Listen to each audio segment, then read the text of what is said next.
Good afternoon, ladies and gentlemen. We're back with another sort of special offcast. Apologies for the outside ring here. This is a press copy of the new Niven patch, version 2.1.0. That will mean that it also includes the Distant Stars Story Pack DLC.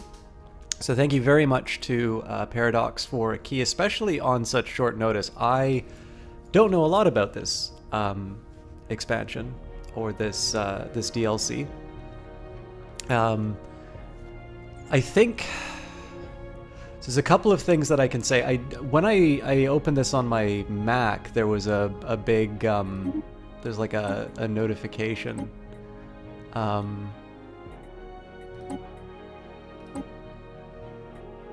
I seem to remember getting some feedback that the music was a little too loud before, so I'm just going to take the edge off. It's very lovely, but I think we've come to expect that. So the best that I can tell, the purpose of Distant Stars is to... So as a story pack, right, you kind of know that you're not going to be seeing any massive new mechanics like Apocalypse introduced in terms of completely reworking borders and war and so on and so forth. And one thing that interested me, looking at the way that people talked about this DLC sort of in anticipation of the release, it was kind of this little, I don't know, like almost whiny sort of, there's not much there. So first of all, I would invite you to remember what happened with Leviathans. That came with the Horizon Signal, which I believe on a poll that Paradox did is rated the most favorite event. And I guess the biggest thing is that I don't really think people are thinking about what the majority of the experience of Stellaris is. So like when I think about the amount of time where I spend most of my time in the game, and especially in the opening, a lot of it is exploring and building and looking at what's happening in the galaxy.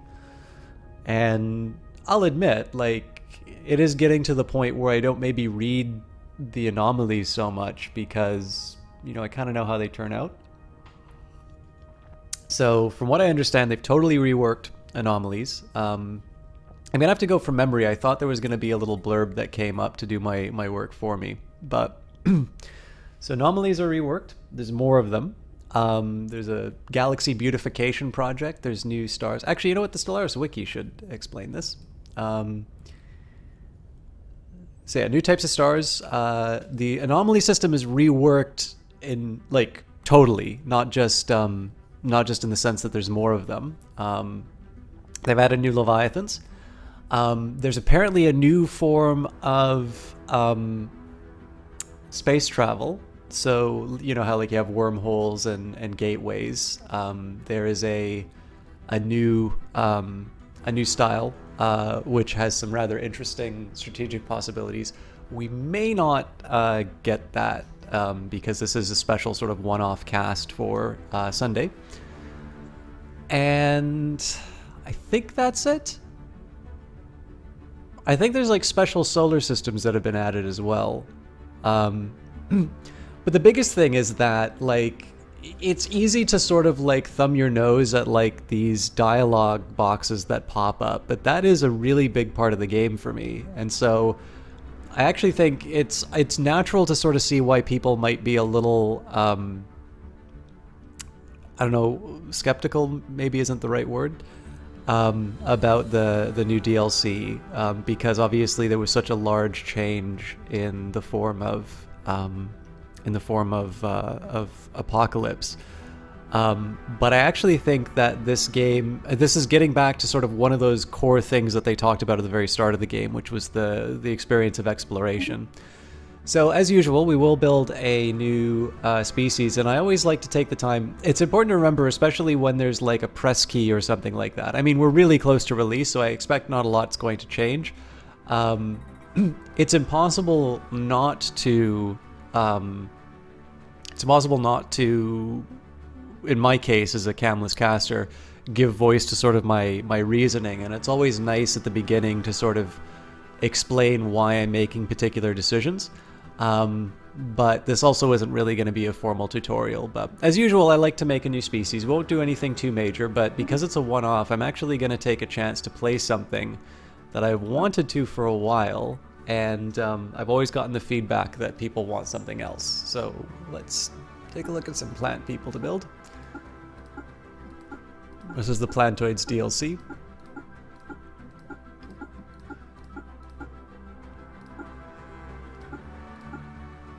I think I can work. I want this. It's one of these three.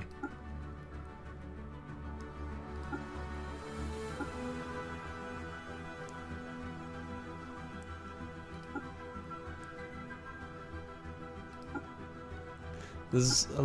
I'm not crazy about the fact that it has hands. Not crazy about the fact that this one is flying. So I think I'm gonna stick with this. I have a bit of an idea in mind. I'm gonna have to hold off a second on a name. Actually, yeah, okay. Let's go for government and ethics. I'll have to show my hand here. So we're gonna go Gestalt Consciousness. So if you are sort of new to the game, I don't recommend starting off this way because it disables the tutorial.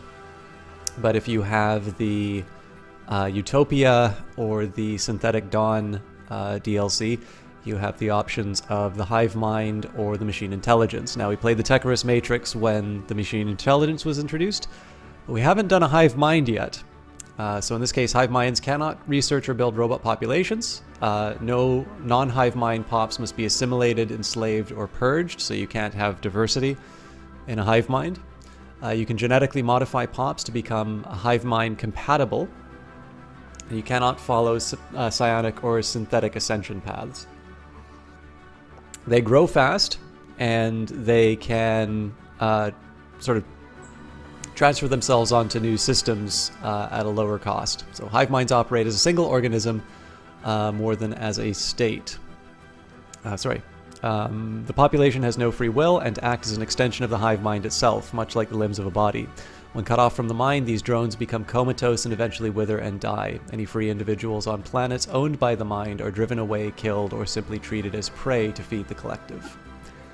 So I think one of the things that people first think of with a hive mind is something like the Tyranids in Warhammer 40k, and they go for the devouring swarm. And it's super tempting to do that, but I'm not going to play a devouring swarm. In fact, I have a very specific idea for what I want to do with this species. So let's just take a quick look. It's been a very long time since I've even looked through these menus. So we've got ascetic, so lower consumer goods cost. We're going to skip over devouring swarm.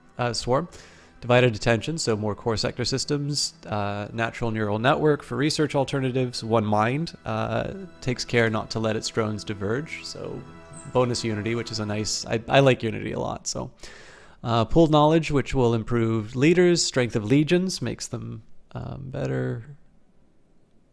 Subspace E-phase. Hive mind's cognitive processes exist partially in subspace, reducing the impact of time and space on the actuation of its drones.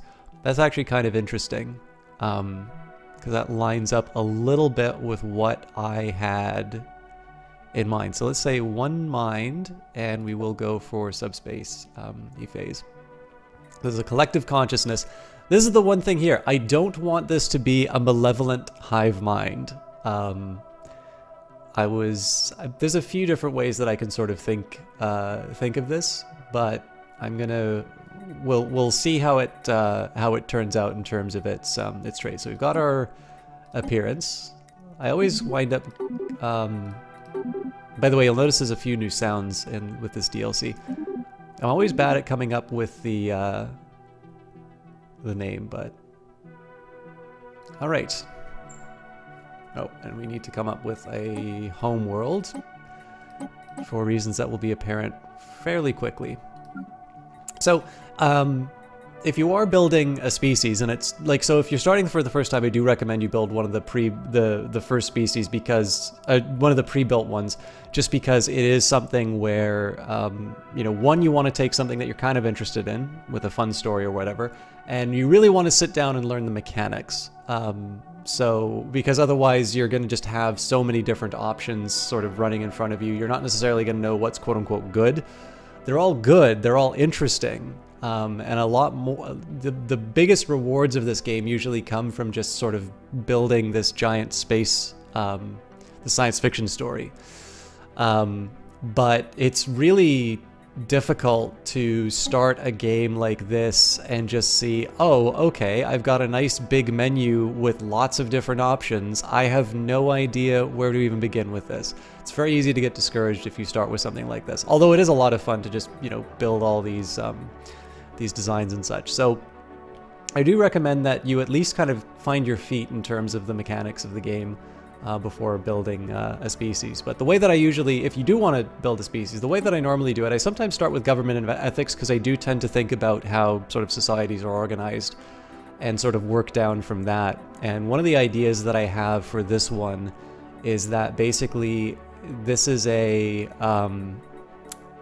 the planet itself is a consciousness, so that's why I wanted to do a hive mind, and that basically it has reached a point where it is ready to sort of grow, but it doesn't really or you know, reproduce or whatever, but it doesn't really think of itself as these constituent parts any more than, you know, you consider yourself the individual cells that make up your body. You know, in this case it needs to propagate. And in this case, it's expanding out to planets. I always struggle on writing this, so I might actually write the biography or whatever. I'm gonna keep this in my files, but I'll maybe do the write up on another cast, because I know it always takes me a long time to get through that. So that's basically the idea that's driving this. We'll see. I'll make it a tropical world. You can have sort of this plant consciousness show up really anywhere, but canvas, sure, because I think that works for the species name as well. All right, I might actually be able to write this up then. Let's pick some traits to see how it works. So if I want to, I already get the bonus to growth. I can really double down on that with agrarian. It's actually a little tricky here, because this is just totally different from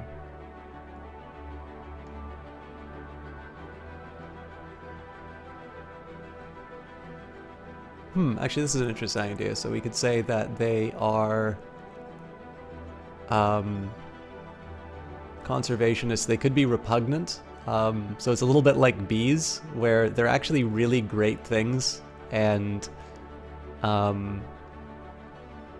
don't know, like bees are neat, but like they kind of get viewed as pests. Okay, well let's think a little bit about this. So we'll say I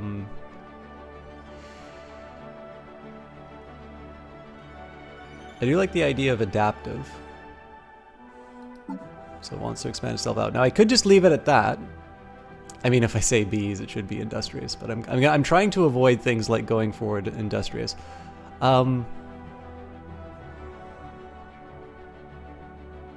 you know what? Actually, let's just go straight for adaptive, because I always wind up going with repugnant, but I want to see if I can do a hive mind that can actually get along with its neighbors. So I might rework this. I think I am going to skip the biography, otherwise we're going to be here a little bit longer, so I think I'll go for a standard plantoid city. We've got our government down.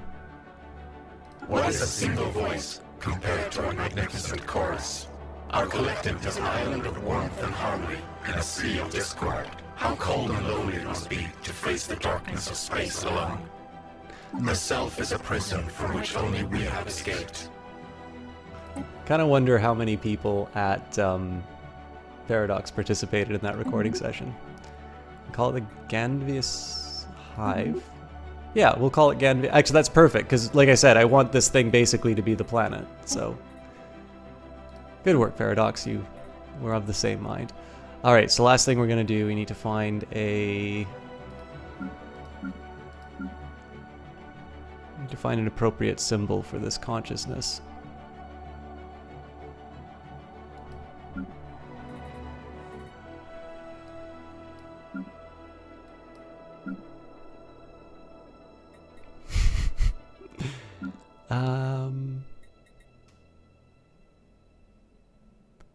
I do kind of want the idea of something spreading out.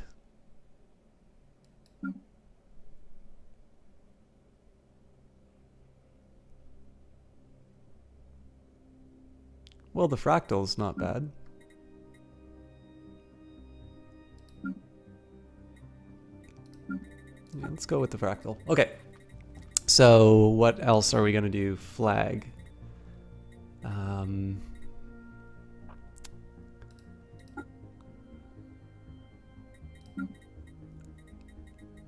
trying to find something that'll look kind of cool on the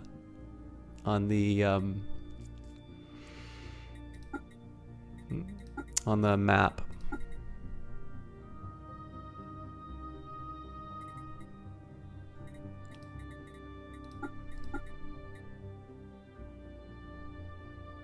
Oh, that's a neat idea. I'm just not sure about the color choice though. What are my other options here?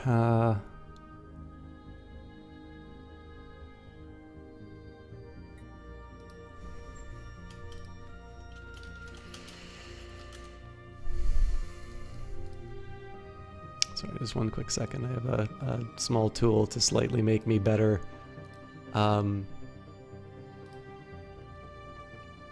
Slightly better with colors, because I really don't have any talent for this.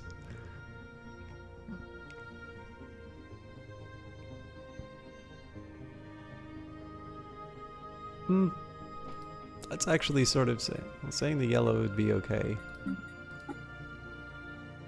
I just don't quite like how it mixes with the fractal. If there's a way I could like turn the fractal upside down and go for this one. Yeah.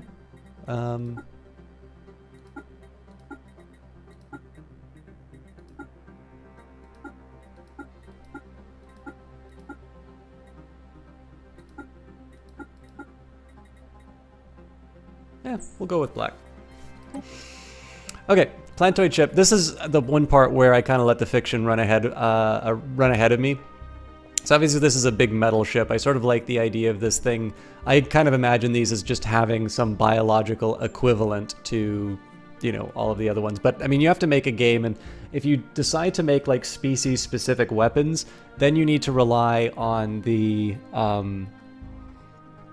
you sort of need to rely on the other players to understand what the equivalence is, and you just wind up wasting a lot of cognitive effort on something which is supposed to be an imagination anyway. So, yeah, we'll call it the consciousness. And what are we looking at color-wise? These, oh man, these are really cool. Let's go for a red one. I think as far as plants are concerned, we really only have one option as far as the consciousness is concerned. So yeah, sorry for not writing an introduction, but essentially this is a conscious planet that has no spiral. Let's go back to elliptical. And because apparently they've also changed the way that the galaxy generation works out. So they apparently try to build sort of these constellations with choke points, and we'll have 1 to 3 AI empires, potentially 1 marauder, and it looks like no fallen empire or advanced AI start. So this will potentially be one that we can finish in one run. So I know it's not quite as exciting, but it is also a third of the time. All right, Ganvius Prime. And so at the dawn of time we awoke. The mind studied our surroundings, and Ganvius Primus with a multitude of eyes. We moved as one, building shelters for drones, developing industry, researching new technologies, and harnessing the resources of the land. Soon we had grown to encompass the entire world. A small number of autonomous drones were created to serve as independent agents. These more formidable drones had the capacity for limited free thought, but were still inexorably bound to the will of the mind as any of its other instruments. As we achieved complete dominion over Ganvius Primus, the mind became aware of other worlds orbiting other suns. The most intelligent of our autonomous drones devised new methods of travel, enabling us to cross the vast distances between the stars. The Ganvius Prime will soon grow. So, here we are. As you can see, there are multiple suns in this system now, which is kind of cool. As with Apocalypse, we've got basically, so you can see that the home system now begins explored. You still begin with one science ship and your construction ship in that, but what you will notice, it's maybe a little less stark on a tiny map, but you'll notice that we don't see all the lanes, so it is actually your job to discover what pathways lead to certain areas. So this looks a little bit like a dead end. You can sort of see this one moving off into the distance. But you can't do this immediate rush for choke points like you used to. I do feel... Yeah, I'm trying to think a little bit about the best ways to sort of shore up my my empire. I'm sort of debating on 3 different science ships to explore, but that seems a bit extreme. Anyways, we need to make a decision in terms of where we start exploring first. So we'll start... I think we'll start with this, and then as this ship goes exploring, we'll see what the other hyperlanes look like around this area, see if maybe there's a way we can work our way back to this area here. So that's one thing that I really like. You can sort of see the progression of these ideas with the DLC that Paradox has been introducing. So only science ships could go into unknown systems, and now it's even to a point where you don't get to see the whole map of the galaxy. They're really hammering in on this idea of exploration, which I think is really appropriate. So let's assume this is your first time that you've played this game. There's a few different ways to break it down, and the best thing that I can say is that there's the really rewarding thing about games like Stellaris is that there isn't necessarily a right or wrong way to play. It's why I get so irritated with backseating, because it's a large part of this, to me, is the fun of sort of writing your own little science fiction story. So this is a story of a planet that woke up one day and realized it was a planet and thought that, you know, you need to replicate, you need to reproduce, otherwise you'll cease to be. And so it's decided to pollinate the galaxy. So sometimes this breaks down to just making interesting decisions as far as the story that you want to tell. But with that in mind, I had this experience. I played online with someone. It was the very first time that they did. They were really excited by the possibility. They'd seen a few of my streams. And they were paralyzed by the game. There was just too much, and it was really overwhelming, and I felt really bad about it. So one of the ways that you can... The thing here is that the lessons that you learn at the very beginning of a game, in terms of these kinds of decisions, are ones that you can sort of carry on early on. So, like, you know, you've got a big Stellaris game in terms of the menus. You've got your... let's actually count the number of menus that you can view at the beginning. So you've got... sort of the government. So you've got 1, 2, 3, 4 windows here, 5 in terms of the contacts. I won't count the actual contacts. So 5, 6, 7, 8, 9, 10, 11. We don't have any factions and claims because we couldn't have claim. We'll have claims eventually, but we can't have any factions. 13, 14, 15, 16, 17, 18, 19 different windows. And then when you actually go to planets, there's 4 more. All of these will have uses. But it's really important to figure out which ones are important and which ones aren't. So, well, where do you live? Well, you live in your home system. My home system with 3 stars now. And you live on a planet. So let's maybe take a look at what we have there. And one of the best ways to sort of start off, I usually like going down my outliner, or I like starting with the alerts at the start here. But basically we have the planet, we've inhabited some portion of it, and we can exploit other ones. The main resources that you have are energy credits, which are basically it's best to think of it as money. Minerals, which is your ability to produce things. Food, which will allow you to grow. Influence, which sort of represents your ability to lay claims to things in the galaxy. And unity, which is sort of your cohesion as a society and your ability to sort of shape the way that they move, or sort of their overall priorities. So one of the things that's happening here is I'm only really generating 1 unity right now. And I have these resources. They're a finite amount. I'll be able to get some more. But I was talking about the fact that I really wanted to explore. It looks like there's a lot of things for me to explore, and I only have 1 science ship. I'd like to equip another science ship and head out right away. So it's like, okay, well, I've got 200 minerals. It's not that expensive to build a science ship. I can do that right now. But when you play the game, you will realize that when you want to recruit a new scientist, you need to spend 200 energy, which we don't have. So what are some of the other things that we can do in the meantime? Well, I like traditions, and that's something that you just kind of figure out when you play the game. And I don't have any buildings producing unity except for the capital. So what I've said is, like, I know I'm going to start building 1 population. That'll just automatically happen in the game. So let's build a monument. We don't have one on the planet yet. That'll build 2 unity. We already have science labs and hydroponics farms, and we'll maybe want to build more, but this will only cost me 100 minerals. And that'll be the first thing that I move towards. The specific reasons why I do that is I tend to get expansion early on, because that will reduce my costs for expansion. But again, you can't know that at the beginning. So in this case, I've started with my planet.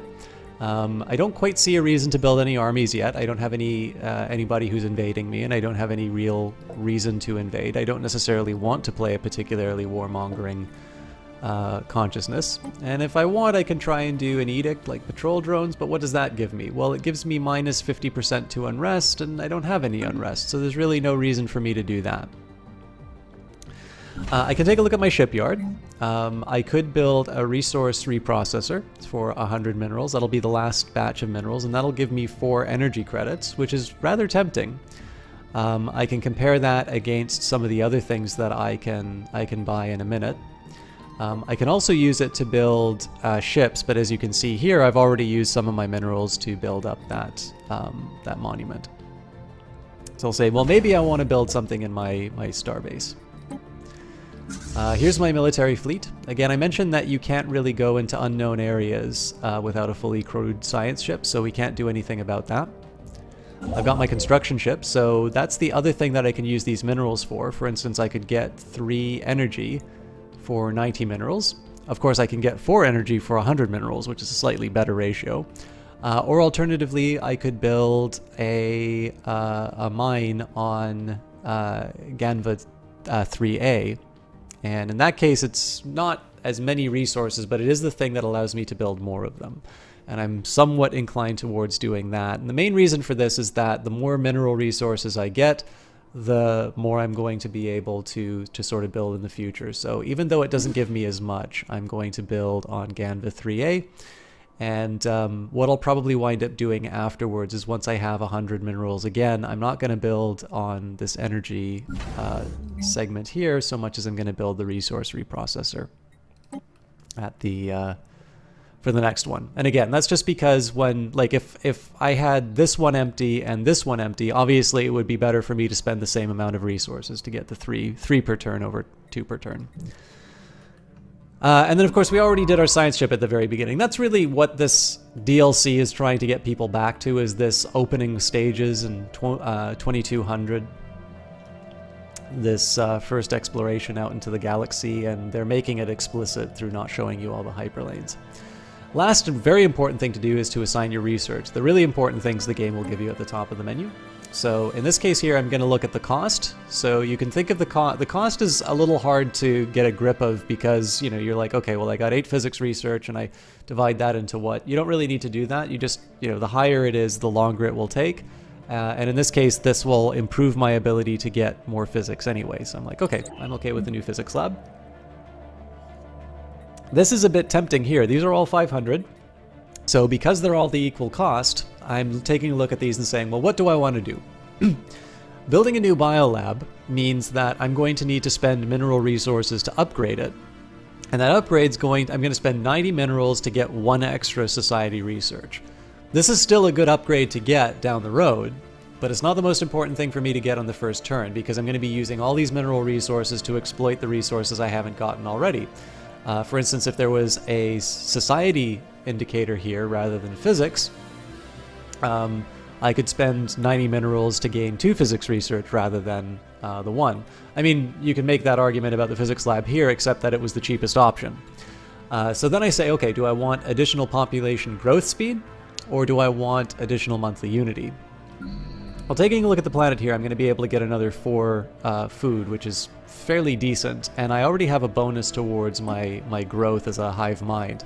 And it's mentioning how much I like Unity. So in this case, I'm actually going to start with Unity. It also has the nice side bonus of being a statecraft specialty, which is the specialty of this particular scientist. So it's going to be the fastest one that I can research over all of them. It does mean that these get shuffled back into the deck. I may not get them again, but I think this is a pretty good choice starting on. And then finally, we've got Autonomous Drone 57. We've got 2 geniuses here, which is great. They'll research things fairly quickly. And we have a very similar decision to physics. I can go for something slightly more expensive to make my ships better, or I can go for an engineering facility. And one of the things that's funny about these is they make my ships more expensive to build. So in this case, I'm actually going to go for the engineering facility because I'm wasting my resources in 2 ways. One, I am... Wow, that's really surprising. Oh, it's because I have 6 engineering research. It's twofold, because the more expensive I make my ships, the less likely I am to build them, which means my military is going to be neglected. And on top of that, it's going to take me longer, which means I'm not going to be able to get access to cool new engineering feats. So, well, before we go any further, I know you guys have been listening to me talk for a little while, but I just wanted to set the table in terms of what I'm trying to accomplish with this playthrough. One, I'm playing Distant Stars, so I really want to see what the new anomalies look like. I'm going to take the time to read them. And then number 2, my goal right now is to get a bit of the lay of the land and sort of figure out where the best opportunities for expansion lie. And so that's going to involve, in the intermediate term, I want to get my energy up to 200 so I can hire another scientist and build another exploration ship. And that's basically what our first couple of turns are going to be about. You may also ask the question, why am I concerned about... I mean, you can why am I playing Stellaris in the first place? Because it's fun. You could also... you could say, well, why is it important that you sort of know all these locations? Well, ultimately, those are going to give me access to new resources that I can exploit. So the more information I have in terms of where I can expand, the better off I'm going to be in terms of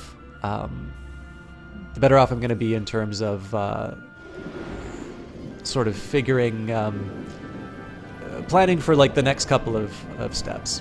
And in this case, I haven't done this in a while, so let's follow the journey of this little ship.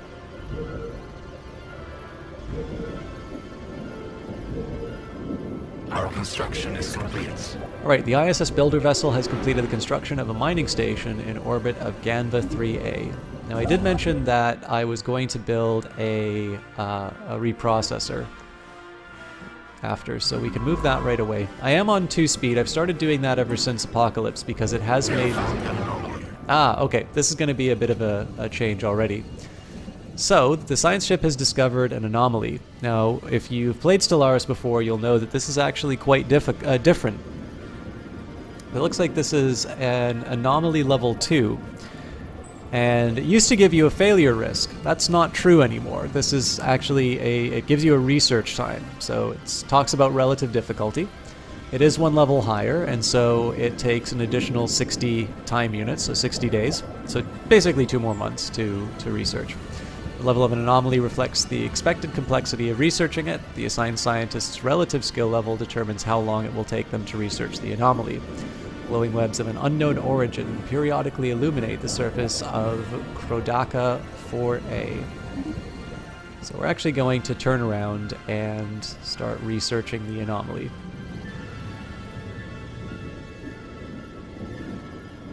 That's just going to work on that for a little while, so we'll move on to Construction is complete. Alright, now Ganvis Primus has finished its construction, and you can see here we're already going a fair clip onto our next population. So this is going to involve a little bit of waiting. What I'm going to do right now is build that resource replicator, because hello, the exception. How are you doing? That's my best. That's my best use of resources in terms of boosting up my energy. Notice that my energy is down by 1, and that's because I built this mining station.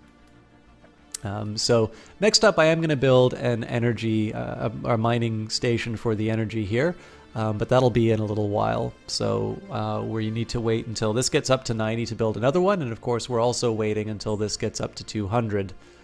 So what are we looking at? We get 6, so 5. We're looking at like 6 or 7 months, which is more than enough time to get our minerals up to. We're not too bad. I lost a couple of people in the beginning because I take a long time to start talking, but I think it's probably fair to.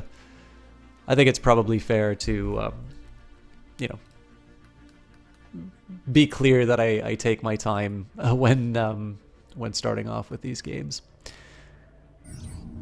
All right, so the Life Electric, which I believe is a new event. Obviously, this is going to scare the crap out of you depending on what images you see. The Science Officer Autonomous Drone 73 reports that Krodaka 4A is covered in a pole-to-pole web-like network of electric impulses. These networks respond to external stimulus. The ISS Seeker vessel experimented with sending low-voltage pulse onto the surface, resulting in a wave of illumination that rippled through the network like a circuit board. Even more remarkable, the webs rearranged themselves. A secondary pulse revealed that filaments had organized into a new pattern, centered around where the previous pulse had contacted the surface of Krodaka 4A. Autonomous Drone 73 concludes that the discovery has confirmed their long-held theory that life can exist almost purely as electrical impulses, independent of cellular or viral structure. How are you doing, K5? Hello, Theoden. We are playing a hive mind today, so we are quite the opposite of a robot. I did, K5. So this is I believe this is one of the new ones. So probably the first thing that you'll be interested in is the fact that and of course it boosted the it gave what do you say research points. So one of the big things to remember here is that you can no longer fail anomalies. You can just take a really long time to work on them. So the idea here is that the scientist can't accidentally push the self-destruct button during the anomaly, but they are going to take a really long time to read all the relevant textbooks. It's kind of like getting, I don't know, it's kind of like you get like an undergrad to do frontier research in theoretical physics or something like that. Like, it might take a little bit longer than if you get somebody who's at the Perimeter Institute. All right. We've confirmed the existence of lower forms of organic life outside the Ganvius Primus biosphere. I'm not quite sure. It was electric life. Okay, so let's start on our science ship. So what we're going to be doing here... did I already make a new one? No, this was for the additional energy. So we're going to be slightly late in terms of getting the science ship online right away. That's funny, the exception. Again, I always like building extra science ships anyway, but in this case it's particularly important so that we can sort of make some decisions in terms of where we're going to explore out next. Alright, the spaceport of Ganvius Primus has finished its construction queue, so we'll load that up with a new recruit. And, I mean, I think we get these things forever, but might as well go for the roamer. It doesn't hurt to have these things done fairly quickly. So it's kind of tempting to sort of head this way or sort of on this parallel track, but I am actually going to head out on this end, and that's mostly because I'm curious if this winds up connecting somewhere along the line here. Again, I don't quite know how the galaxy generation works in this new patch, but apparently it is supposed to sort of create slightly more natural choke points, and just generally have a little bit more of a logic. I am probably going to wind up making a third science ship, but not at the expense of ignoring infrastructure. So we will build a mining station here next, and we're still not even quite halfway on our population. So the next one will be for food, so that we can get a faster.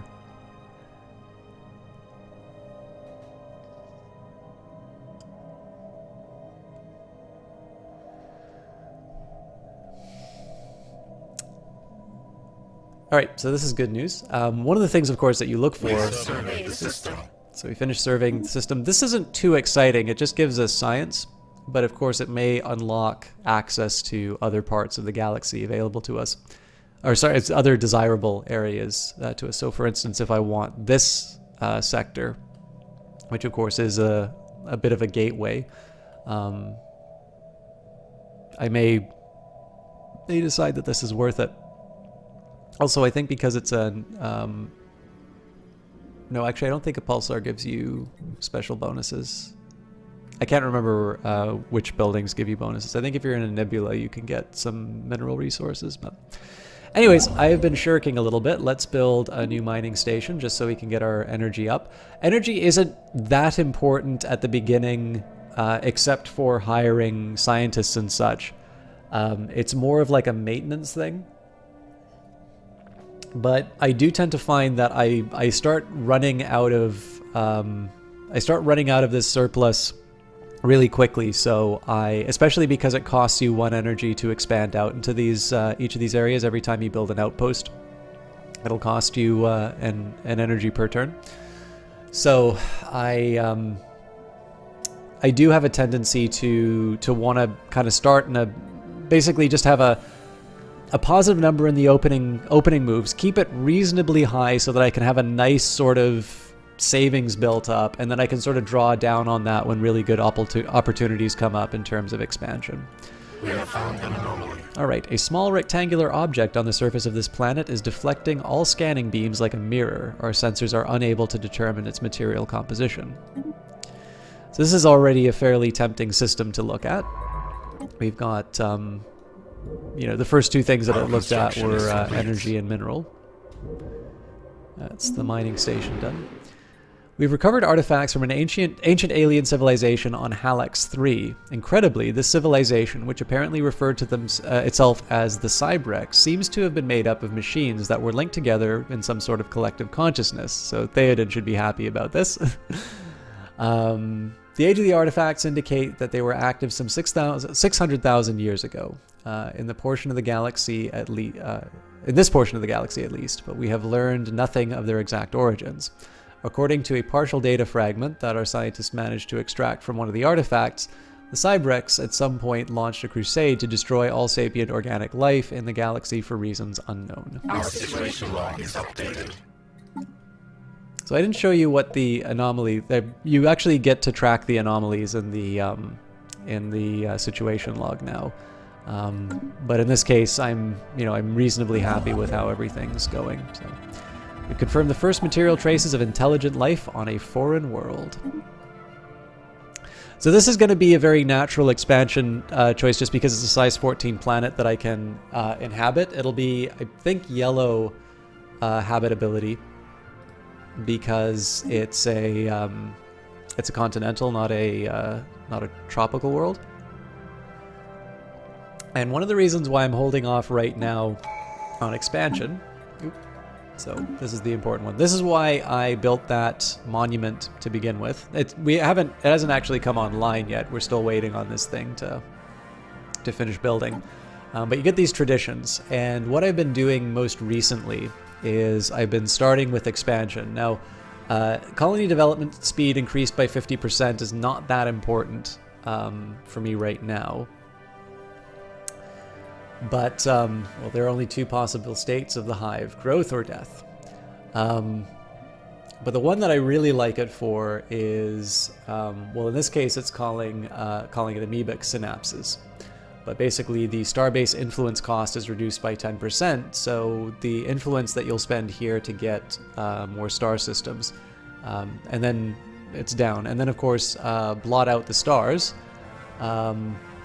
Upkeep reduced by 20%, so it's also, you get more of your energy savings for expanding out. So again, I do like sort of consuming as many resources as I can, as early as I can, and expansion is a really great way of doing that. So I'm going to continue on that path. It's going to take me 35 months at the current rate, but remember, of course, we are going to be getting an additional 2 Unity per turn before too long.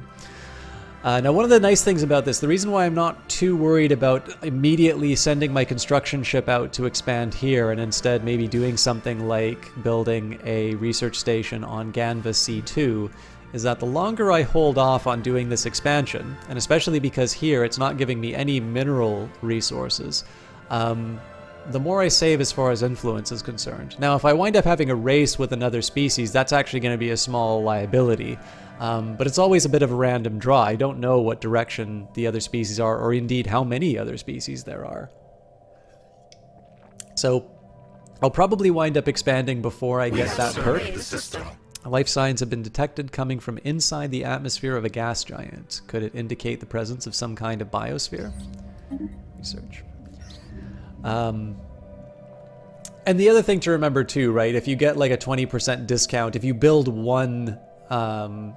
like one outpost or something like that, it's like, I don't know, you're getting,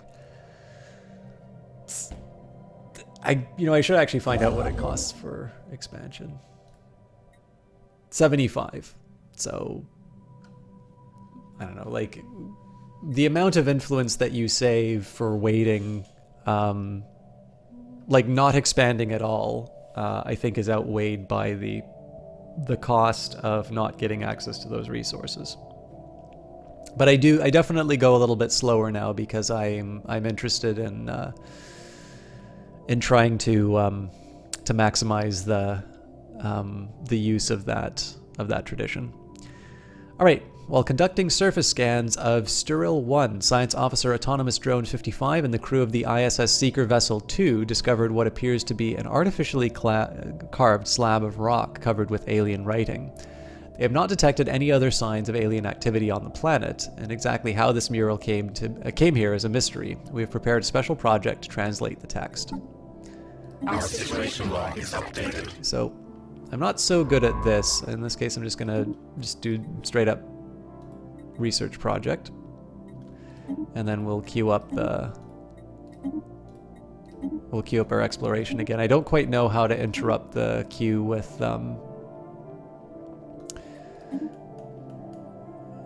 like I don't know how to put something new in the stack. So far as I can tell, you can't do that, although it would be very helpful if they did. Is complete.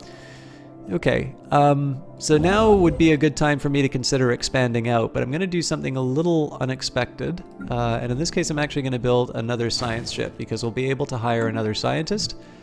The main reason for that is I'm not too excited about these expansion options. The research is nice, the planet's nice, I'd maybe even take advantage of the research at some point. But I sort of feel like I want to know what my options... I want to feel like I have a little bit of a better idea of what my options are. So it does mean that my industry is going to be behind a bit, but that was going to be true no matter what. All right, we have discovered a thriving ecosystem in the upper atmosphere of the gas giant Halax 4. Massive floating creatures, having evolved bodies filled with lighter-than-air gases, follow the wind currents and feed off the energy released by the gas giant's frequent lightning storms. These beings in turn support colonies of smaller animals that prey on atmospheric plankton and each other. Hello, Jesse Quill. Thank you very much for that host. I hope you are doing well. We just got started, so I know... So guys, for those of you who are interested, Jesse Quill really likes science fiction. And kind of bought Stellaris and... she bought Stellaris and Synthetic Dawn sight unseen. But did find that these games are not always the most... So I do think Stellaris is the most friendly, new player friendly out of all the Paradox games. But Paradox has a podcast dedicated to the idea that their games are very difficult for new players. So I'll just do a quick recap for Jess what was happening here. So the way that I started off with this game, you can obviously see the VOD if you want the details, but I began by building an Autothon monument, or Chthon, I don't know how to pronounce that, but monument. That's to get my Unity up, and that's where my first population is going to go. I'm eventually going to expand out to the food, because that means that I'll have more hands or fronds or whatever these things use to manipulate the food. Basically, the food resource will allow me to grow more pops faster, which will allow them to start working on these other tiles. The new DLC has added, and this will be for everyone in the patch, you can no longer see where all the hyperlanes go, so it's much more of sort of a jump into the dark, and that's why I've built 3 science vessels, just so I can have some ideas about where things are, where they're going, and where my best expansion options are. So I am sort of neglecting my backyard here. I may turn around and tend to it a little bit later, but I do want to see if there's any mineral resources in the immediate area. So I'm being a little bit slow in terms of expanding out my borders, just because I don't have as many exploitation options. Halax is really my best option here. And I'm willing to expand out to Krodraka to gain access to Halax, but even Halax is not that impressive. This, however, it's an alpine world, so I can't colonize it. Our special project is complete. Science Officer Autonomous Drone 55 has managed to partially translate the alien mural discovered on Sturiel 1. The text contains a staggering amount of data, and the mural evidently serves as some sort of low-tech library. It describes, in broad terms, the collected technological knowledge of an alien civilization that dominated this region of the galaxy some 80 million years ago. A lot of it is already known to us, but the data does contain several promising leads for technologies that we have yet to consider. There's enough data here to keep our scientists busy for decades, but we will need an orbital research facility to continue the translation efforts. And so this gains 2 science for each, 2 of each of the types of science on the planet that it was exploring. By the way, how did your podcast go, Jesse Quill? Through hardware and experience, scientist Autonomous Drone 55 has developed new skills. He's gained the well, I say he is, I mean, it's a drone. The archaeologist trait. That's a particularly helpful one because it means that the anomalies will be investigated faster, which is one of the things that has been holding up this exploration. So the other thing too that you want to think about in terms of the logic behind my expansion of that, again, do I want these territories? Eventually, yes. But right now I'm going to be spending 1-2 energy resources to expand out to them. That'll be gobbled up by mining that, and then I gain, like a level 3 is not that bad. We've got a couple here. None of them are engineering, which is the one that I need the most. So, and most importantly, these things are not really going to move the needle that much in terms of my ability to expand and develop. So for instance, the Sturiel system is a little bit more tempting for expansion just because it's 1 unit away, it has a planet, and So like to gain these 2 mineral resources, I'm moving one out and I get a planet in addition. To get these 2 mineral resources, I'm going to 2 other systems to do that. So, okay, so this is a great example. This is a level 5 anomaly. There are signs of activity by an ancient precursor civilization on this inhospitable rock. Very tempting to do it, but it is kind of long. It is a level 5 anomaly with a brand new scientist, so I'm going to leave it be for now. I don't normally do that. Or I wouldn't normally do that in the new system where there's no failure of exploration. But I do sort of want this information about what these next few levels look like fairly quickly. So that's why I'm making that exception. And you can sort of see here, because I've moved one system ahead, I can sort of see, okay, so there's one that moves up, there's one that moves down. This is sort of the choke point when it comes down to it. I don't like the fact that my construction ship is a bit idle, though. I think I'm going to move it out here because I think this is the very obvious candidate for expansion. We have found an anomaly. The mineral composition of Robalius B does not match projections. So we'll research that.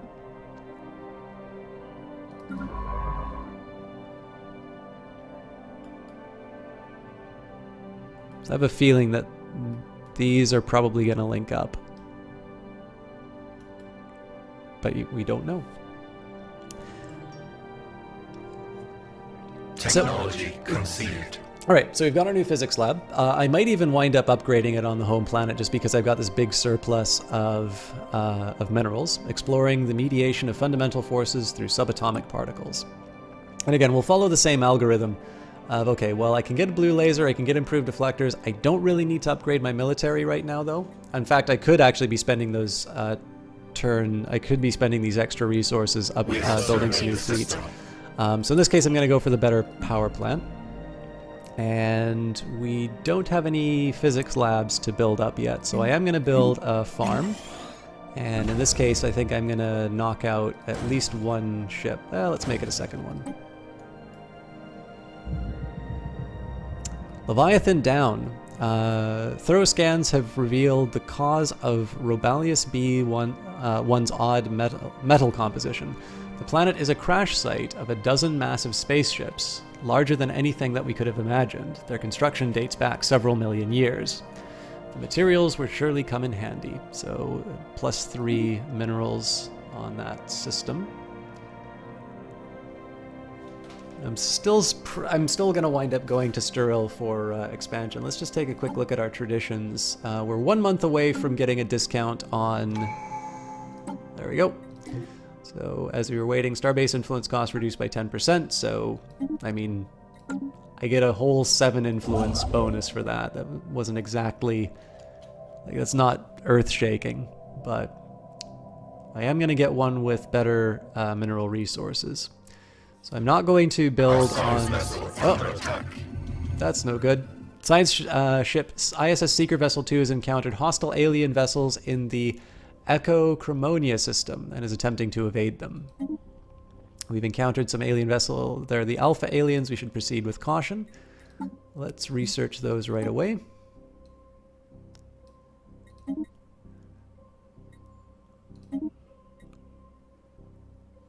It'll be done in 8 months. Let's see what's going on here. So these are... Looks like they're the space amoeba, but they were too close. So this is going to cause me a little bit of grief. We'll see if we survive.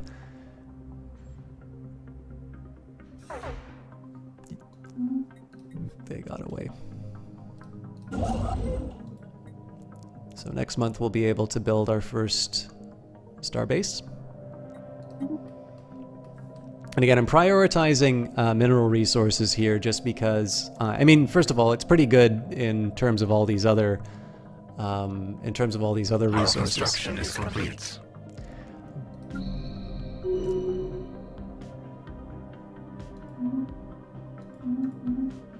But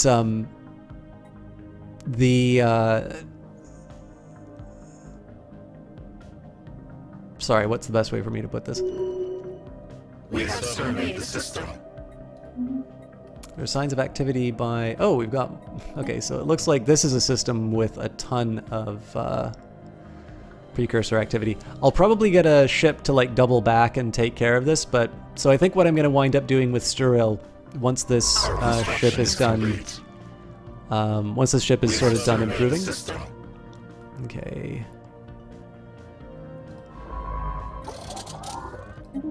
Yeah, they can keep doing their thing. This is not a bad system, but I'm probably going to continue along this path. So now that this thing's healed up, we'll survey out here, and we'll just sort of see if there's any opportunities in this part of the galaxy. We encountered some form of alien vessels in the Roscon system. These strange objects have been flagged as Roscon until we can learn more about them. We should proceed with caution. So this is probably an enclave. In this case, they'll almost certainly translate my language before I translate theirs, so we'll just hold on. Space amoebas. The entities encountered by our fleet some time ago are new spaceborne life forms. While significantly larger than a Ganvian corvette, these space amoeba herds are minuscule next to our full corpus. Fascinating creatures. Let's just take a look at what it'll take to study them. 117 months. Maybe we'll hold off on that. But I will try researching these guys just in case.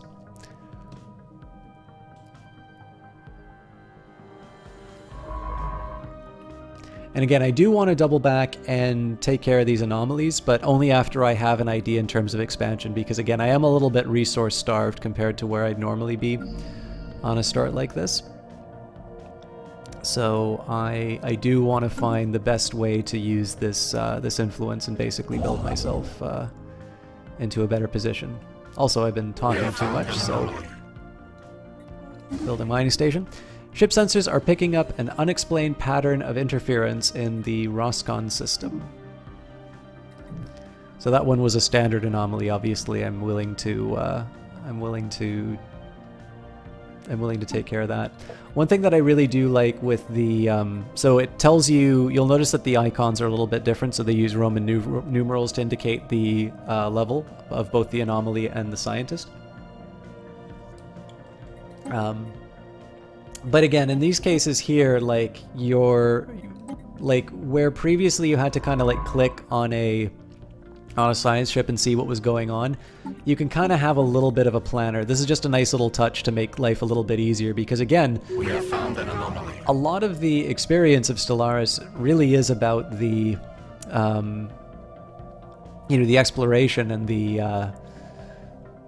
I don't know, that sort of journey that you go on. And so I think giving a bit more attention to the things that add flavor and add theme to the game, Our construction is complete. make it worthwhile. All right, I'm going to leave that anomaly for now, just again, because I want to get some information. We will double back and see what happens with these a little bit later, but I am still trying to work out my positioning as far as like where I'm going to kind of consider like my core borders. This is probably not a bad system to take, just because it's a gateway from a few other angles. Although again, there's not a whole lot of system. It's not like I'm gonna cry if I lose these particular systems, right? Sonified science. The ISS Seeker vessel crew has succeeded in isolating a signal embedded within an unusual pattern of interference in the Roscon system. The signal is a song, a complex sonification of an advanced mathematical equation, to be precise, and one that Science Officer Autonomous Drone 73 cannot seem to get out of their head. Who or what may have composed this song remains unknown, though its complexity infers an incredible level of technological sophistication regarding subspace harmonics. The signal's geodesics suggest a point of origin from outside of our galaxy. So 60 society and 61 physics research gained. So we'll leave it be for now. Our special project is complete. After successfully translating their language, we have established communications with the Independent Space Station, the Curator Order. Incidentally, you do gain influence for this, which is the reason why it's worth researching those areas. Greetings, Star Travelers. We are the Curators. Our ancient order was established eons ago by various galactic powers in ascendancy at the time. We were dedicated towards the preservation of all knowledge in an effort to safeguard the galaxy from descending into yet another dark age of mass extinctions and barbarism. We failed. Few of us remain today, but we are no less committed to our sacred mission than our predecessors were. We are willing to share some of our knowledge with you for a price. Well met. All right, So I've been talking a little bit too much and my construction ship is idle. But in this case, the obvious candidates are some mining stations, and then we'll sort of gobble up all the science that we can. So my priority is Sturil 1 because it's a total of 6 science, and it also gives me engineering, which evens that out. And then, of course, it'd be Sturil A and Sturil B because it's 3 and then 2 physics. Okay, so it turns out that that extra science ship to explore these areas. I mean, again, if I want to quick two minerals, not bad, but it's looking pretty dry overall. However, an ocean world is fairly important, and size 18 one at that. So that'll be helpful in terms of giving me an additional planet. An additional place to grow populations. All right. Ancient warring tribes, historical nations in conflict, now unified in an empire. We must not, will not crumble. Not quite appropriate for a hive mind. In this case, I'm going to go straight for the farming subsidies, just because it is a lower cost item. And the engineering facility. Advanced instrumentation allows for the study and practical application of physical systems and nanometric scales. I think in this case, again, low cost, but also a bonus to mineral consumption. Every little bonus that I can get to make up this small deficit that I've imposed on myself is good. I also forgot about the energy, so I'm going to start with the 4 energy on Sturil, just because I'm not in a danger zone as far as my energy credits are concerned, but it is definitely nice to have some. It's nice to have that big savings, and just if you think about it, right, the time that it's going to take me to build all these other mines are times that the energy can be going into my coffers, and that amounts to several months worth. So a small docking hatch leading to the interior of this asteroid is visible at the rim of a small crater on its surface. The hatch was likely concealed once, but it's since been exposed by micrometeorite impacts. So this matches my my scientist skill, so it's going to take 120 time units to research. And as you can see, we're talking about sort of the Stellaris beautification project that is the Niven patch. And there's some new, not all the asteroids look like this, but there are some cool new looking ones. And this is another example of something new that you'll see in here. Just a nice little quality of life improvement that, again, when you think about it, when we're talking about when information is conveyed to you, how you sort of build up your state, a lot of questions that would come up in the stream would be, well, do you see your strategic resources ahead of time or not? Now you do.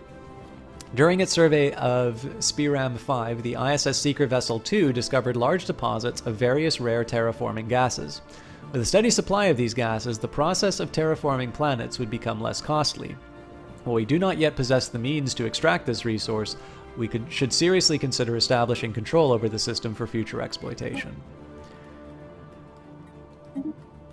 So I can't mine this, but it did let me know that, hey, you may want this system in the future. Obviously, it sort of falls on a natural path for my expansion anyway, but again, it's I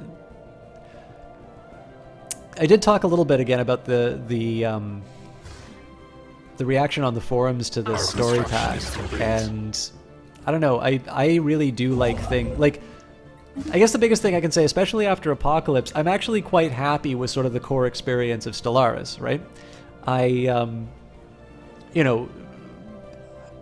I've definitely been annoyed by the original versions of like the new combat system or something like that, but I can't really it does seem to have improved overall, but I could say. When you go back to that original thing in that first demo, when they're sort of talking about taking this ship and exploring the galaxy and, that process of discovery, almost kind of like that first warrior or settler unit in Civilization, the gameplay experience hasn't always been as focused on that. And again, with a limited number of anomalies, you tend to just click on the options because you sort of remember what they are. And I think now, it's saying that the mechanics are in place. They're in a good shape. It's not that they're not improving on them. Obviously, adding a new form of transport is no small thing. But to have to basically say it's like we're happy with where this is going right now, to a point that we think we should just be expanding on, you know, the good experience rather than trying to sort of mess around with it, I think is the right call. Also, I mean, it's priced accordingly, right? Like this is a fairly, I mean, it's actually, I think this started with Crusader Kings Way of Life expansion. Like, I rather liked the Way of Life expansion because I thought it added flavor to the game that I rather enjoyed. And it was also not as costly as sort of a full-fledged, you know, we're redrawing the map and, you know, I don't know, spent a whole bunch of time, like, I don't know, like, obviously, compared to Apocalypse, it's not completely reshaping the Stellaris experience, but I don't think that's needed. I think that's what Apocalypse was for. And so I think it's priced accordingly. And, I mean, if the people don't like so this is the biggest thing. If you don't like reading anomaly text or something like that, it's probably not a very good DLC for you. I mean, I haven't played enough to it to make any kind of a recommendation. But I think people know, like, whether or not that's their kind of thing. But for me, it's the heart and soul of the game. Like, I don't understand what Stellaris would be if it wasn't this, you know, the story game. I think it's a really important part of it. Otherwise, it's just, you know, it's a big spreadsheet and, you know, I take one stack of ships and smash it into the other. So I'm just going to deal with a small cobweb. I'll be back in a second.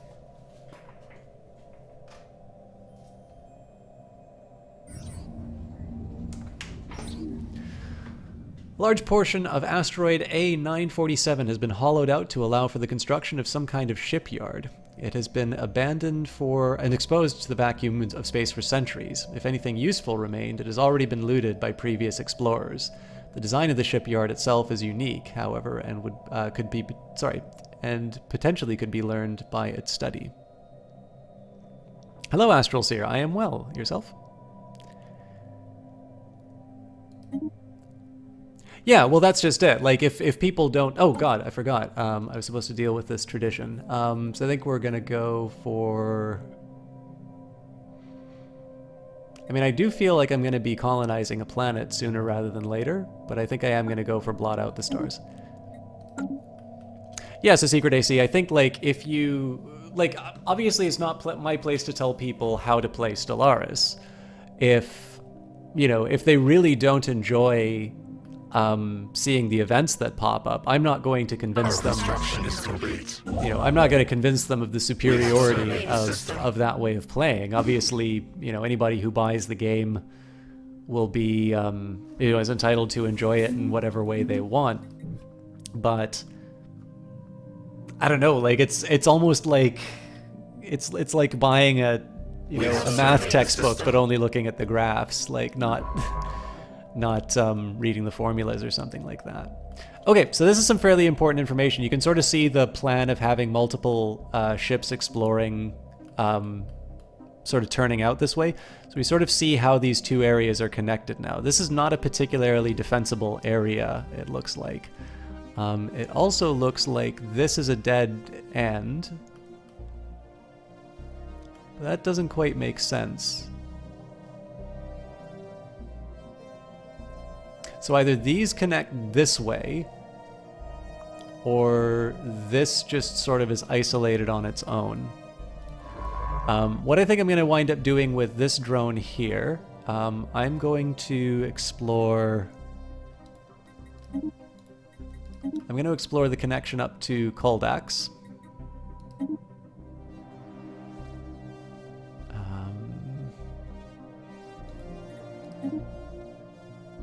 Okay, it doesn't know the route. I'll leave it there. Oh, and this one is going to... I'm going to carry on the exploration out to...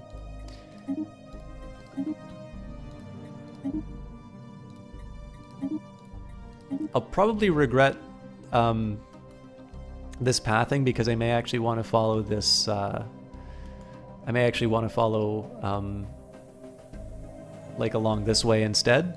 but this one should actually be taking care of that. So, although I might turn that one around and explore here. Okay, so Spirum's not bad as far as giving me some additional energy, but that is split over 3 different systems. So I'm spending about 300 minerals in order to achieve 6 energy a turn. But again, compared to, you know, this isn't necessarily any better. So, okay, so Power Plant 2 modulated fields allow for increased production and improved energy yield. We'll go for the research speed plus 5%. It makes, you know, makes the most sense. And again, this is really the only thing I can do with my construction ship right now, so I'll go for the additional physics research. I think I'm probably just going to have to, bite the bullet and expand out to Kudraka. Because even if there's small deposits of minerals, at least there's like minerals and Halax and Robalius. I'm not really gaining anything by sitting and waiting for like the mother lode to show up. So at some point I will build an additional construction ship, but right now I'm usually finishing construction before I have enough for the next level.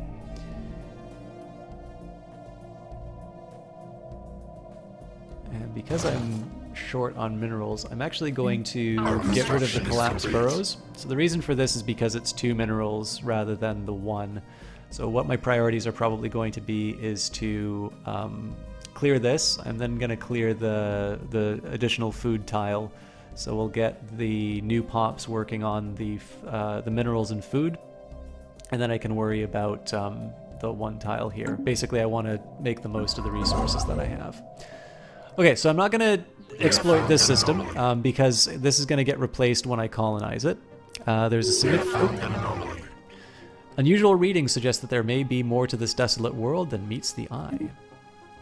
And the other one was, there's significant scarring on the surface of this world in a pattern that cannot be natural. From orbit, the massive rifts look almost like writing. We have cleared a blocker. So what I think I'm going to do here, we'll go for that system that I said I was trying to avoid, but you know, that's the way this works. By the way, for those of you who are just coming in or have been who weren't there at the beginning, this is just a one-off game that I'm playing for today. It's not I will be doing a proper like a proper playthrough on Monday, like my usual sort of campaign with like a big map and things like that. But I wanted, like, again, because I just didn't know that much about the Distant Stars expansion, I wanted to take a quick peek and just sort of see what's going on before I committed to the full large map. So I think I'm going to wind up doing a bit of an indirect route. So it's going to be Kudraka, Halax, Robalius, Roscon, Kuldax, and then I'm probably going to wind up heading up to these systems as well. And it's just because I sort of want to grab any minerals that I can. Someone used a mining laser from orbit approximately 5,000 years ago to carve a large body of writing into the surface of Katib 1A. The massive script covers a large portion of the moon's upper hemisphere and appears to be a short story chronicling the difficult life of an alien mercenary. It's obviously one of the previous ones, so they're still there, it's just that they've added to them.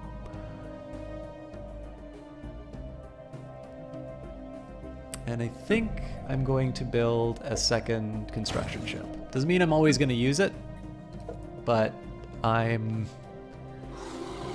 going to slowly get myself to that point where I can get a little bit of a cycle of expansion and infrastructure. Primordial soup, nestled in the sheltered pockets across Delphine 1's surface, is a rich sludge of simple organic compounds that our researchers believe could be the hotbed for abiogenesis, spontaneous formation of organic life from lifeless matter, made possible by Delphine 1's unusually thick atmosphere.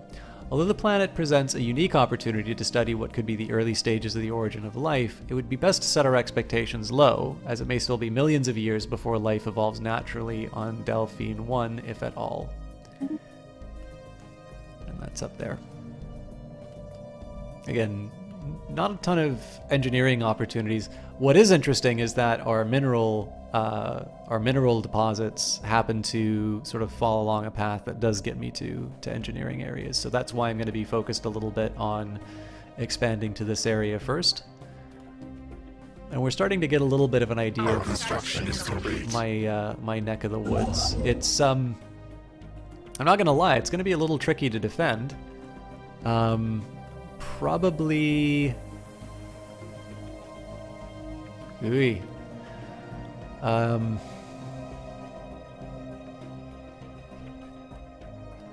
We have found an anomaly.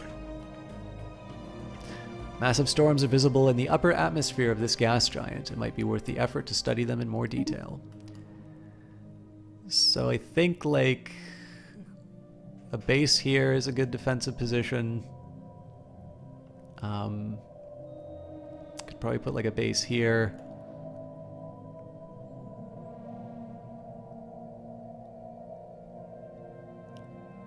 And then probably something here. Our construction is complete. But we'll almost certainly run into things that don't want to give up their place in the sun.